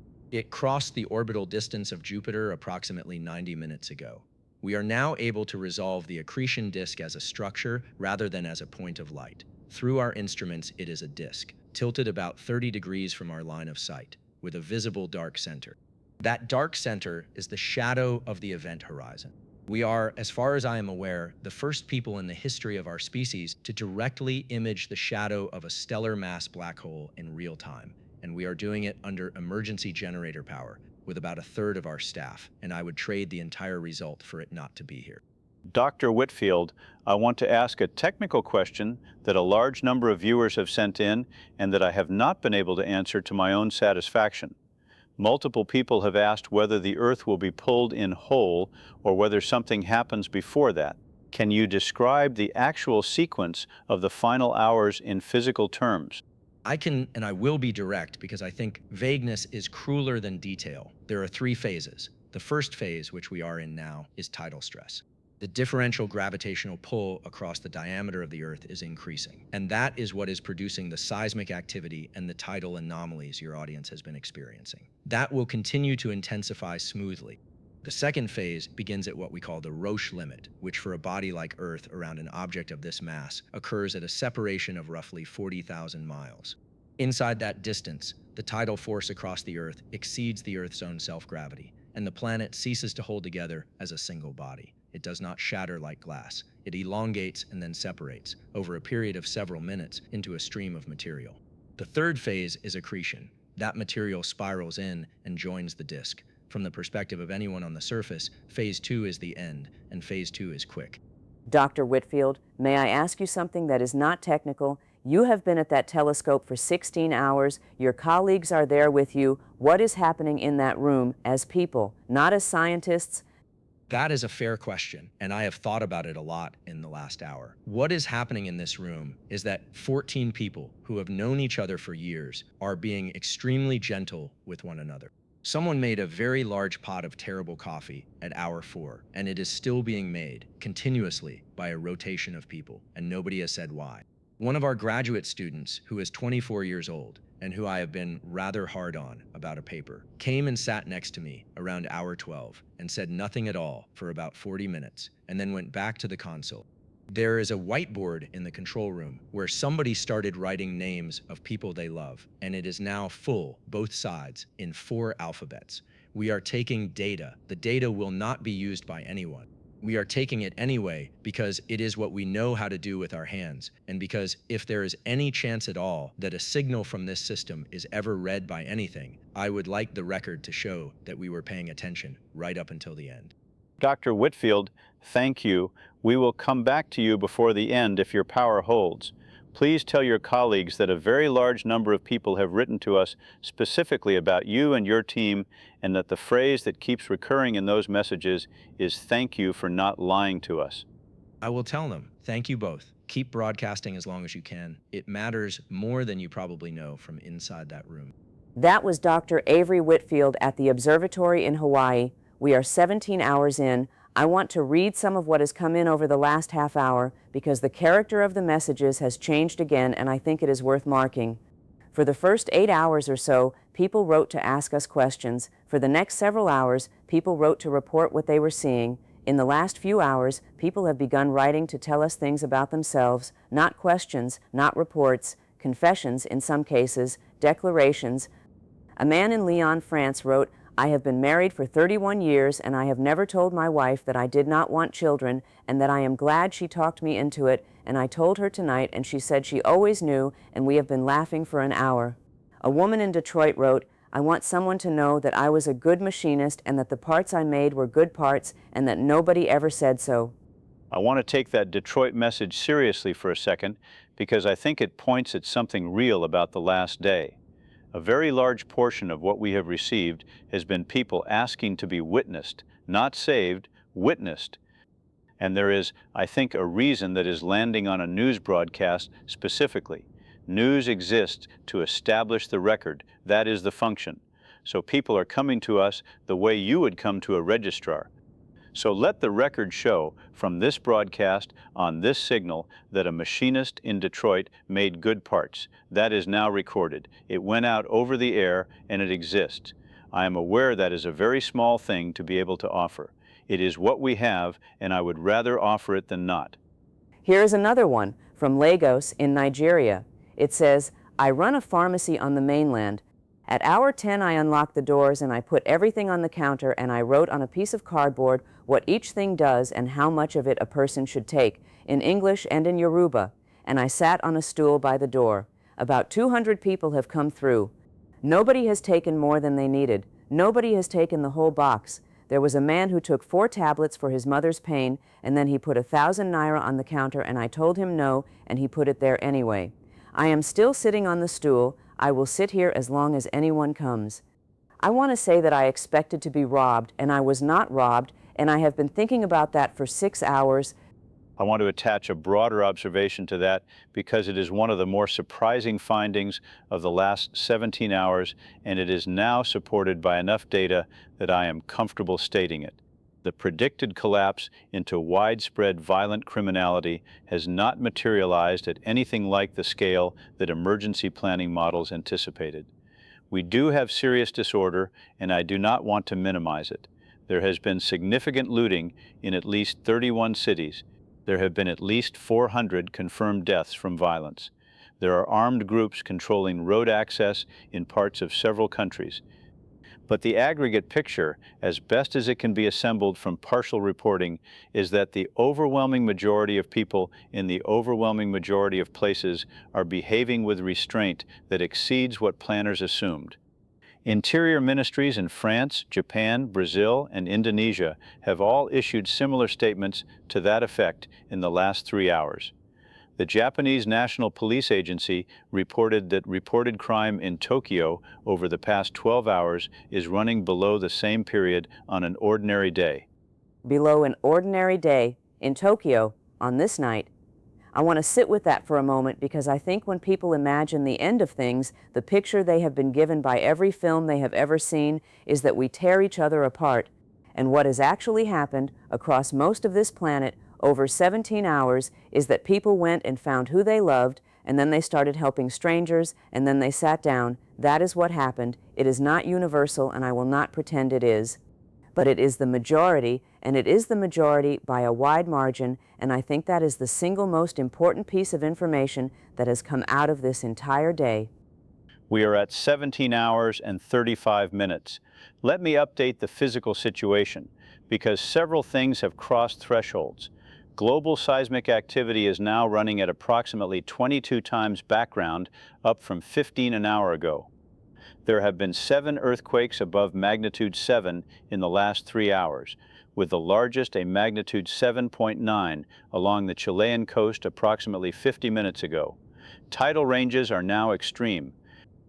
The Bay of Fundy in Canada, which ordinarily has the largest tidal range on Earth at about 53 feet, recorded a range of 91 feet on the last cycle. Coastal flooding is now affecting locations that have never flooded in recorded history. Amsterdam reports water over the top of primary barriers in 3 districts. Alexandria in Egypt reports the Corniche entirely submerged. Venice reports water at a level roughly 3 feet above the highest previously recorded. And I have to report that the Thames barrier in London, which has been closed since hour 6, has been overtopped, not breached, overtopped. Water is going over it. We have a message from London that came in about that. It is from someone in Greenwich. It says, we watched the water come over the barrier from a hill, and it was silent from where we stood. It just went over the top like a bath filling. My grandfather worked on building that barrier in the 1980s, and he is here with us, and he is 91. He watched it go over, and he said, well, we built it for the wrong thing, but it held. It did hold. He is very calm. He keeps saying it held. My daughter asked him if he was sad, and he said, no, love, I got 91 years, and a barrier, most people get less. Power status update. Grid stability continues to degrade, though I want to note that the pattern is different than it was 6 hours ago. Earlier outages were driven by demand surge and cascading load shed.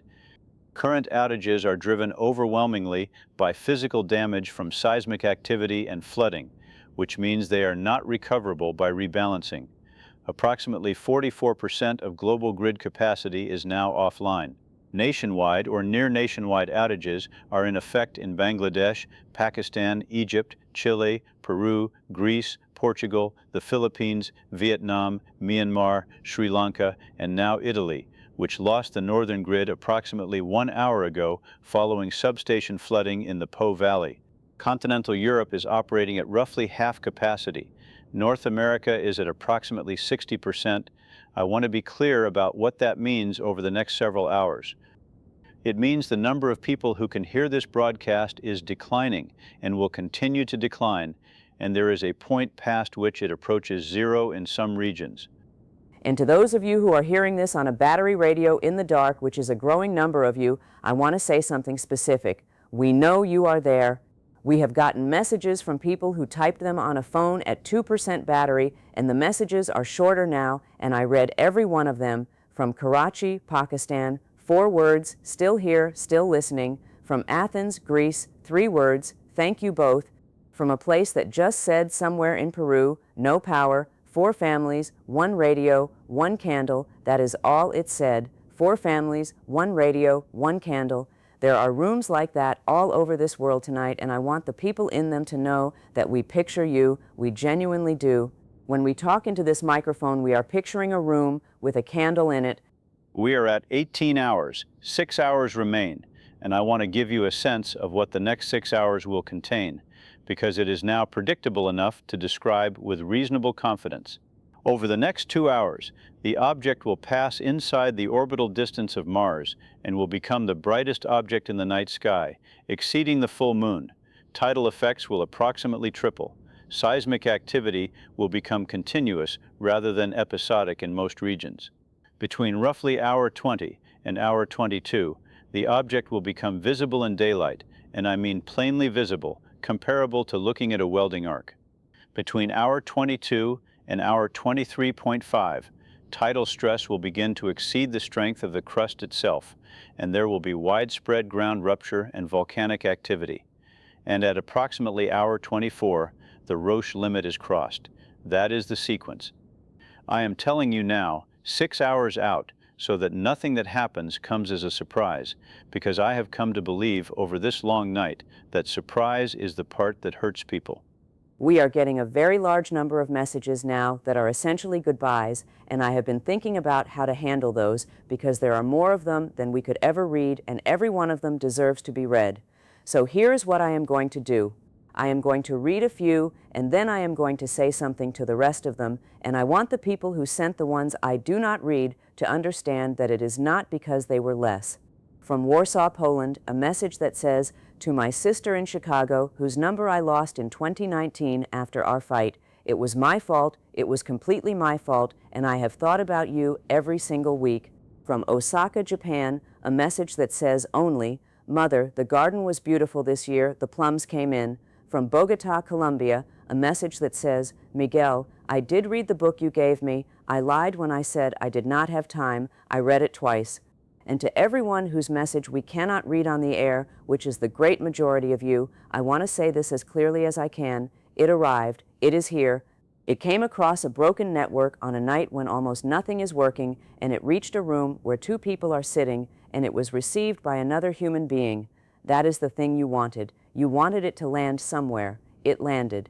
I have read hundreds of them tonight, and I will keep reading them until this signal stops, and I will not be able to answer them, and I am sorry about that. But they are not going into a void. They are going into a room with a light on in it, and there is somebody in the room, and the somebody is reading them. I want to relay official statements that have come out in the last hour because several governments have now issued what are clearly intended as final communications. The government of Ireland released a statement that reads in part, quote, "The Taoiseach has asked that the following be conveyed to the people of this island. You have been asked to endure many things across many centuries, and you have endured them, and you are being asked to endure this, and there is no doubt in this government that you will do so with the dignity you have always shown. The state has no further instructions. Be with your people. Sing if you can," end quote. The government of Kenya released a statement that reads, quote, "The Republic of Kenya thanks its citizens for their extraordinary conduct over the past day. Every officer of this state who is able has been released to return home. Those who have chosen to remain at their posts have done so voluntarily, and this government records their names with pride," end quote. Sing if you can, that is in an official government statement. I have covered a great many official statements in my career, and I have never read that sentence in one, and people are, actually. That is not a metaphor. We have reports of organized singing at scale from at least 40 cities, 50,000 people at the Zocalo in Mexico City, the entire seafront in Rio de Janeiro, a crowd in Dublin outside a church that the messages say has been going for 4 hours without stopping and has moved from hymns to folk songs to, at last report, a great deal of Van Morrison. There is singing in Seoul, in Manila, in Kinshasa, in Belfast, in Glasgow, in Auckland. Somebody in Auckland wrote, "We are on the harbor and the light from the sky is on the water and everybody is singing, and I have never been part of anything like this in my life and I never will be again, and both halves of that are true." We are at 18 hours and 45 minutes. Updated casualty figure, confirmed dead, stands at 43,100. Estimated actual, and again this is my working estimate against increasingly fragmentary data, is between 90,000 and 140,000. The rate of increase is accelerating, and the acceleration is driven almost entirely by seismic events in dense urban areas. In the last 90 minutes, we have had confirmed major building collapses in Istanbul, in Tehran, in Manila, in Guayaquil, and in Kathmandu. The Istanbul event is the largest single incident so far in this entire day.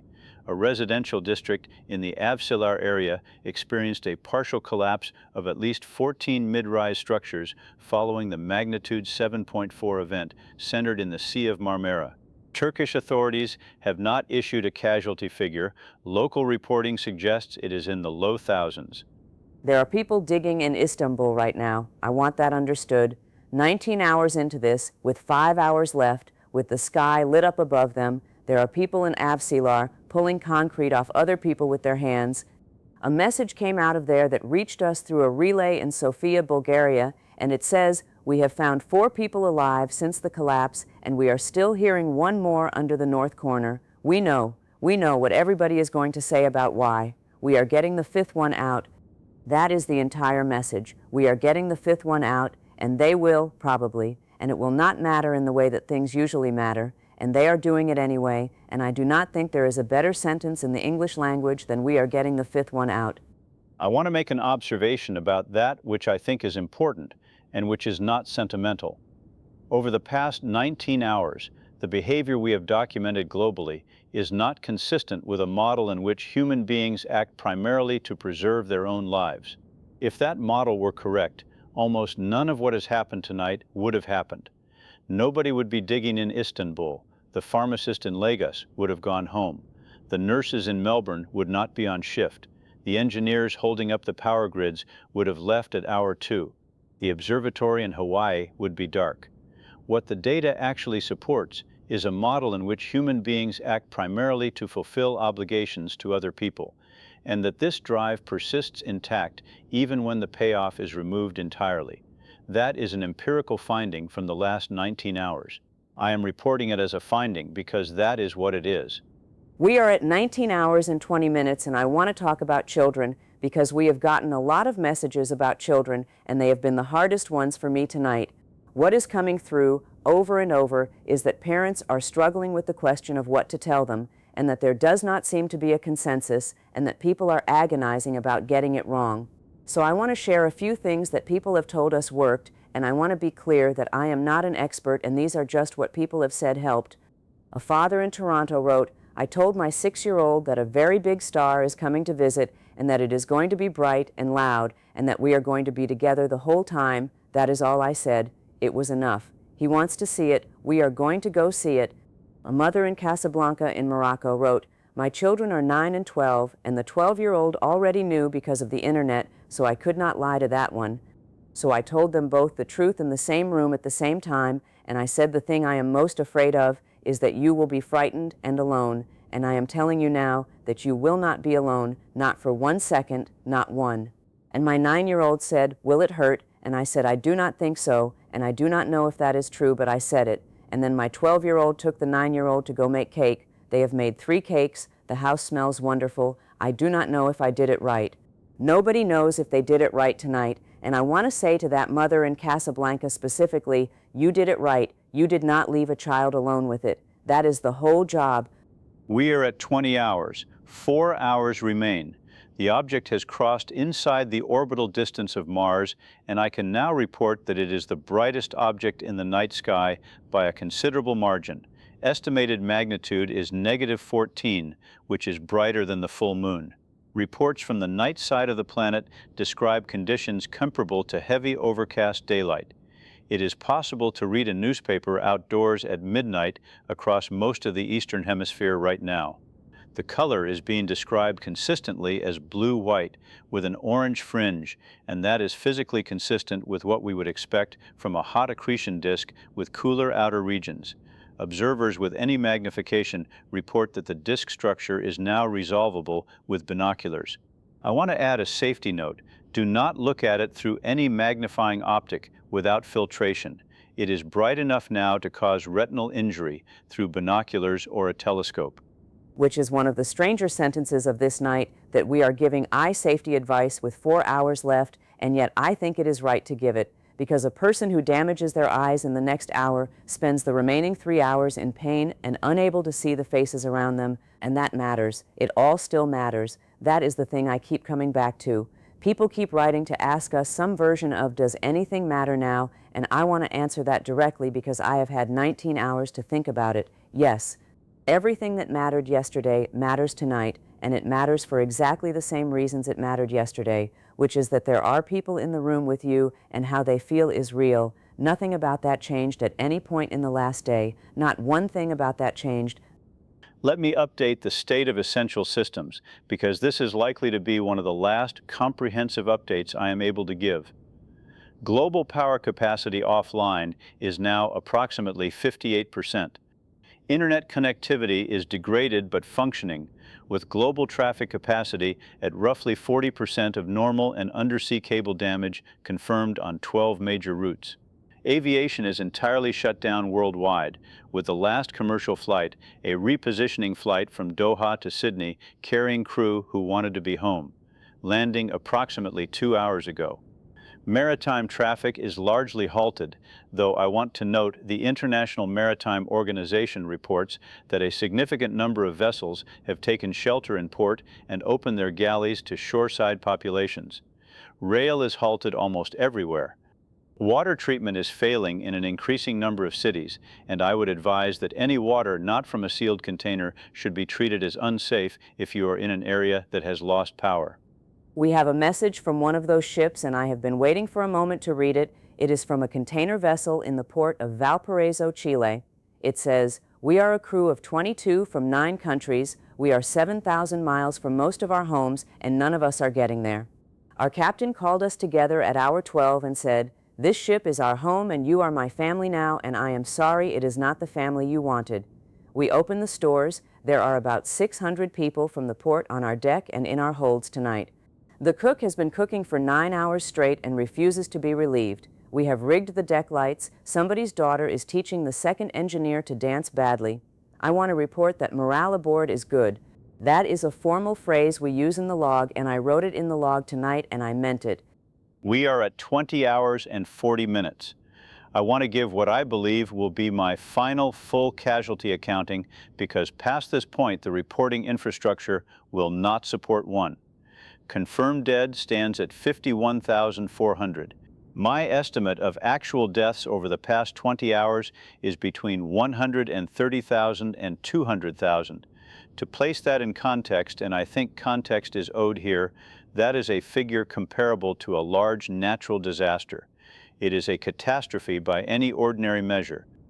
It is also, and I say this carefully, far lower than emergency planning models would have predicted for a 20-hour period of global infrastructure failure with full public knowledge of a terminal event. The models predicted between 2 and 5 million. The difference between the prediction and the outcome is approximately 2 to 4 million people who are alive right now who the models said would not be. And the reason for that difference is that people behaved better than the models assumed.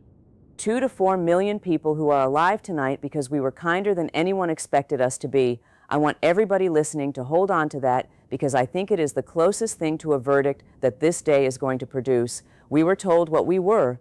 For a very long time, we were told what we were by a lot of people who were quite sure, and then the actual test came and there was no reward for passing it and no punishment for failing it and nobody watching who could do anything about it, and we passed it anyway. Not everyone, not everywhere, but mostly, overwhelmingly, mostly, in Lagos and Mumbai and Istanbul and Melbourne and Valparaiso and in a room in Peru with 4 families and 1 candle. That is the record, and it is going out over the air right now, and it is true. We are at 21 hours and 30 minutes. The object is now visible in daylight across the entire day side of the planet. Reports from Los Angeles, from Lima, from Honolulu describe a second light in the sky, low in the east, bright enough to be uncomfortable to look at directly. In Lima, Peru, it is being reported as brighter than the sun near the horizon. Ambient light levels on the night side now exceed ordinary daylight in many locations. There is no darkness anywhere on Earth at this moment. That is a statement I did not expect to make. For the first time in the 4.5 billion year history of this planet, there is no night side. Every square foot of the Earth's surface is illuminated. Additionally, I have to report that the Moon's orbit has been visibly perturbed. Lunar observation confirms the Moon is being drawn ahead of its predicted position and will separate from the Earth system before we do. The Moon is leaving first. I do not know why that landed on me the way it did, but it has. A message came in from Ulaanbaatar in Mongolia from someone watching it, and it says, "My grandmother is 96 and she is outside in a chair with 3 blankets and she has been watching the Moon for an hour, and she said to me, it is going on ahead like a good dog running out in front on the walk. She is not frightened at all. She was born in a tent on the steppe, and she says she has seen the sky do many things, but never this. She wants me to tell the radio that the sky is very beautiful tonight and that she is not afraid and that she has had a good long walk." So that is from a 96-year-old woman on the steppe in Mongolia, and I am passing it along exactly as she asked. We are at 22 hours. 2 hours remain. I want to describe what is happening geophysically because it has entered the phase I described earlier. Tidal stress is now exceeding crustal strength in multiple regions. We have confirmed ground rupture along the San Andreas system, along the North Anatolian Fault, and along the Alpine Fault in New Zealand. There are at least 19 volcanoes in active eruption that were not erupting yesterday, including Vesuvius in Italy, Popocatépetl in Mexico, and Katla in Iceland. Sea level behavior is no longer tidal in any conventional sense. The oceans are being lifted toward the object in a standing bulge that is now estimated at over 400 feet in height and which is sweeping across the Pacific Basin. Coastal populations that have not moved inland at this point cannot. I am not going to give a casualty figure anymore. The figure is no longer meaningful, and I do not want to give a number that dishonors the scale by understating it. We are still getting messages. That is the thing I want to say. 22 hours in, with power gone across most of the world and the ground coming apart and the sky the color it is, they are still arriving. Fewer and shorter, but still arriving. Here are the last several exactly as they came. From somewhere in Ontario, Canada, my whole family is on the porch and the dog is on my lap. From Wellington, New Zealand, tell David and Sarah we are all right here. From Lisbon, Portugal, 4 generations in one room, the oldest is holding the youngest. From a place that only said Ireland, still singing. From Kyoto, Japan, we are watching from the temple steps and the monks have not stopped once. From Bogota, Miguel wrote back, somebody got their answer tonight. I want to use some of the time remaining to say a few things that are not reports, which is not something I ordinarily do, and I hope you will allow it. I have worked in news for a long time. My entire professional life has been organized around the belief that accurate information given to people in time allows them to act, and that this is the highest use of the work. Tonight that belief failed in its usual form. Nobody could act, there was no action available. And what I found instead, over 22 hours, is that the information mattered anyway for a reason I did not anticipate. It let people stop waiting. It let a man in Mumbai turn off the departure boards. It let a mother in Casablanca tell her children the truth in the same room. Accurate information did not save anybody tonight. It let people spend the last day of this world doing what they actually wanted to do instead of standing in a line. That turns out to be what it was always for. David, I want to say something to you on the air because there is not going to be another chance, and it would be strange not to. We have sat at this desk together for 11 years. I have argued with you about scripts and about lead stories and about whether a number belongs in the first sentence, and you were usually right about the number. And tonight I watched you do the hardest thing I have ever seen a broadcaster do, which is to tell several billion people the truth over and over for a whole day without once softening it and without once being cruel about it. There is nobody I would have wanted in that chair but you. I want that on the record along with everything else. Thank you, Sarah. I will say for the record in return that everything on this broadcast that anyone will have found bearable tonight came from your side of the desk. I gave people numbers, you gave them each other. 100,000 people wrote to this station tonight, and they were not writing to me. I want you to know I understood that from about the third hour, and I was glad of it. It has been the privilege of my working life to sit next to you, and I am grateful that the last day of it was spent doing something that mattered rather than something that merely rated. We are at 23 hours, 1 hour remains, and I want to speak now to whoever is still hearing this, wherever you are, in whatever room, with whatever light. This is the part where I stop telling you news. I have one thing left to say, and I am going to take my time saying it because we have a little time. Here is what happened today. A thing came out of the dark that nobody could have stopped, and nobody did anything wrong to cause. It was not a punishment. It was not a judgment. It was not anybody's fault. It was a rock the size of nothing at all, moving through empty space for millions of years, and it happened to come here. That is all it was. Whatever you have been telling yourself in the last day about whether we deserved this, put it down. You did not deserve this. Nobody did. It was just physics, and it was just bad luck. And here is what else happened today, which I think is the more important half. Several billion people found out they had 1 day left, and what they did with it, almost without exception, was go and find somebody and hold on to them. That is what the data says. That is what 100,000 messages say. Not one person tonight wrote to us about money, not one. Nobody wrote to say they wish they had worked more. They wrote about their mothers and their children and the person they should have called and the plums coming in and a garden and a dog on a lap on a porch in Ontario. Every single one of you, when it came down to it, wanted the same handful of things, and most of you got them today. Most of you actually got them. That is not nothing. On a night like this that is very close to everything, We have received one final transmission from Dr. Avery Whitfield at the observatory in Hawaii, sent about 20 minutes ago as the facility's generators were failing, and I want to read it in full.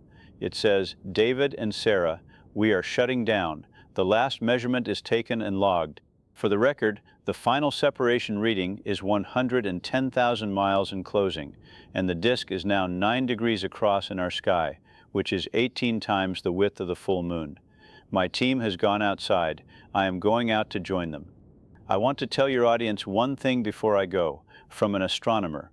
The matter that makes up your body was assembled inside stars, and it has been traveling for about 13 billion years to arrive at the arrangement that is you, listening to this. Tonight it goes on to something else. It is not an ending in the physical sense, it is a change of address. That is not a comfort I invented tonight. It has been true the whole time. Thank you for letting me talk to people. It has been the honor of my life. Signing off from Mauna Kea."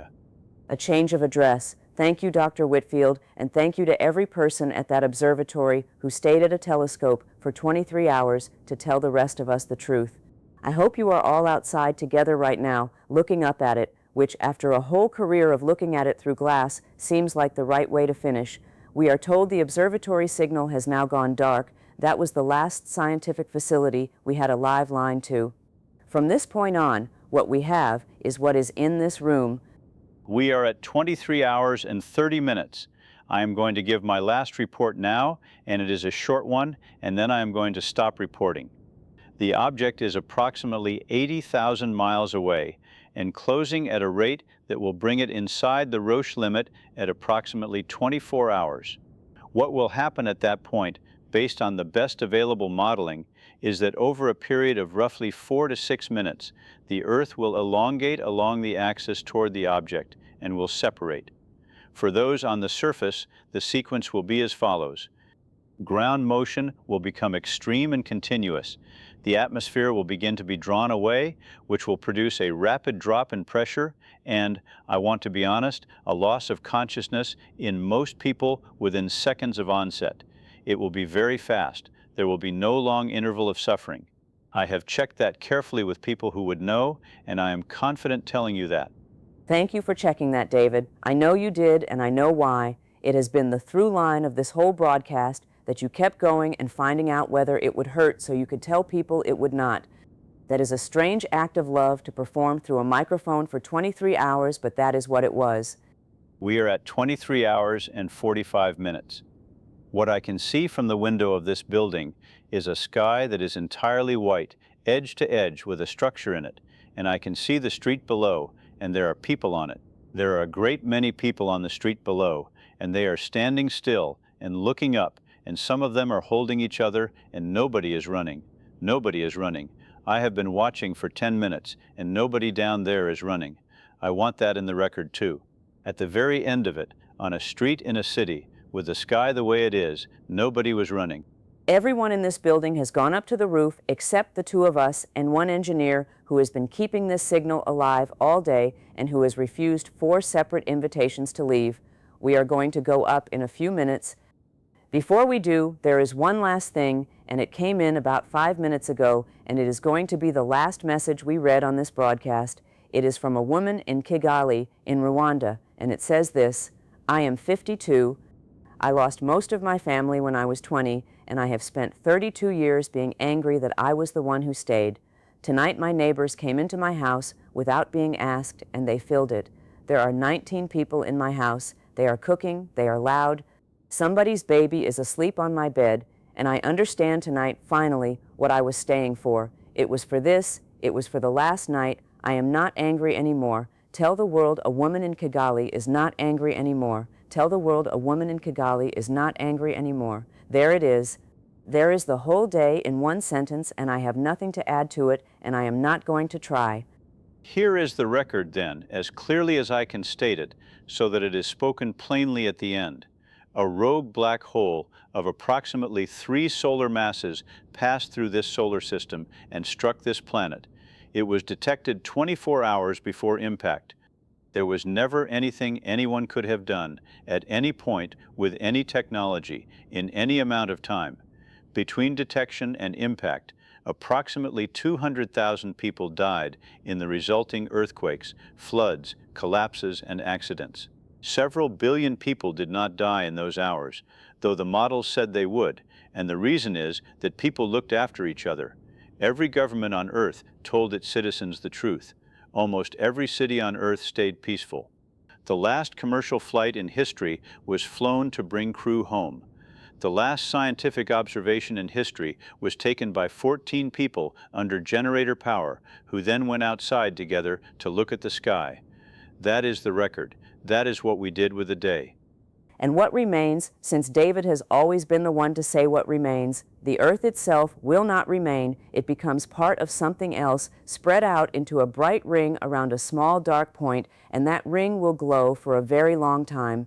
But there is a radio signal leaving this planet right now, this one, these 2 voices, moving outward at the speed of light, and it does not stop. It is going to keep going out past Mars and past Jupiter and out of this solar system entirely, carrying a station manager in Mumbai asking people to sit down, and a pharmacist in Lagos on a stool, and a machinist in Detroit who made good parts, and 4 families in Peru with 1 candle, and a 96-year-old woman in Mongolia who says the sky is beautiful and she is not afraid. That is what remains. That is going out forever. We are at 24 hours. I am going to stop being a newsman now. Thank you for staying with us. Thank you for every message. Thank you to the engineer down the hall who kept this signal up for a day and who is now, I am glad to say, walking toward the stairs. If you are alone right now, You are not, because I am here, and so is Sarah, and so is everyone who has been listening with you all day. Put your hand on whoever is next to you. Look up if you want to. It is very bright, and it is honestly quite beautiful, and there is no reason not to look at it now. Good night from all of us here. Good night to Mumbai and Lagos and Istanbul and Kigali and Melbourne and Valparaiso and Ontario and Ulaanbaatar and Reykjavik and every place we named and every place we did not have time to name. It has been a good world. It really has. It was a good world, and you were good in it, right up to the last minute of it, and I hope somebody out there someday hears this signal go by and knows that. Hold on to each other. We are going up to the roof now. Good night.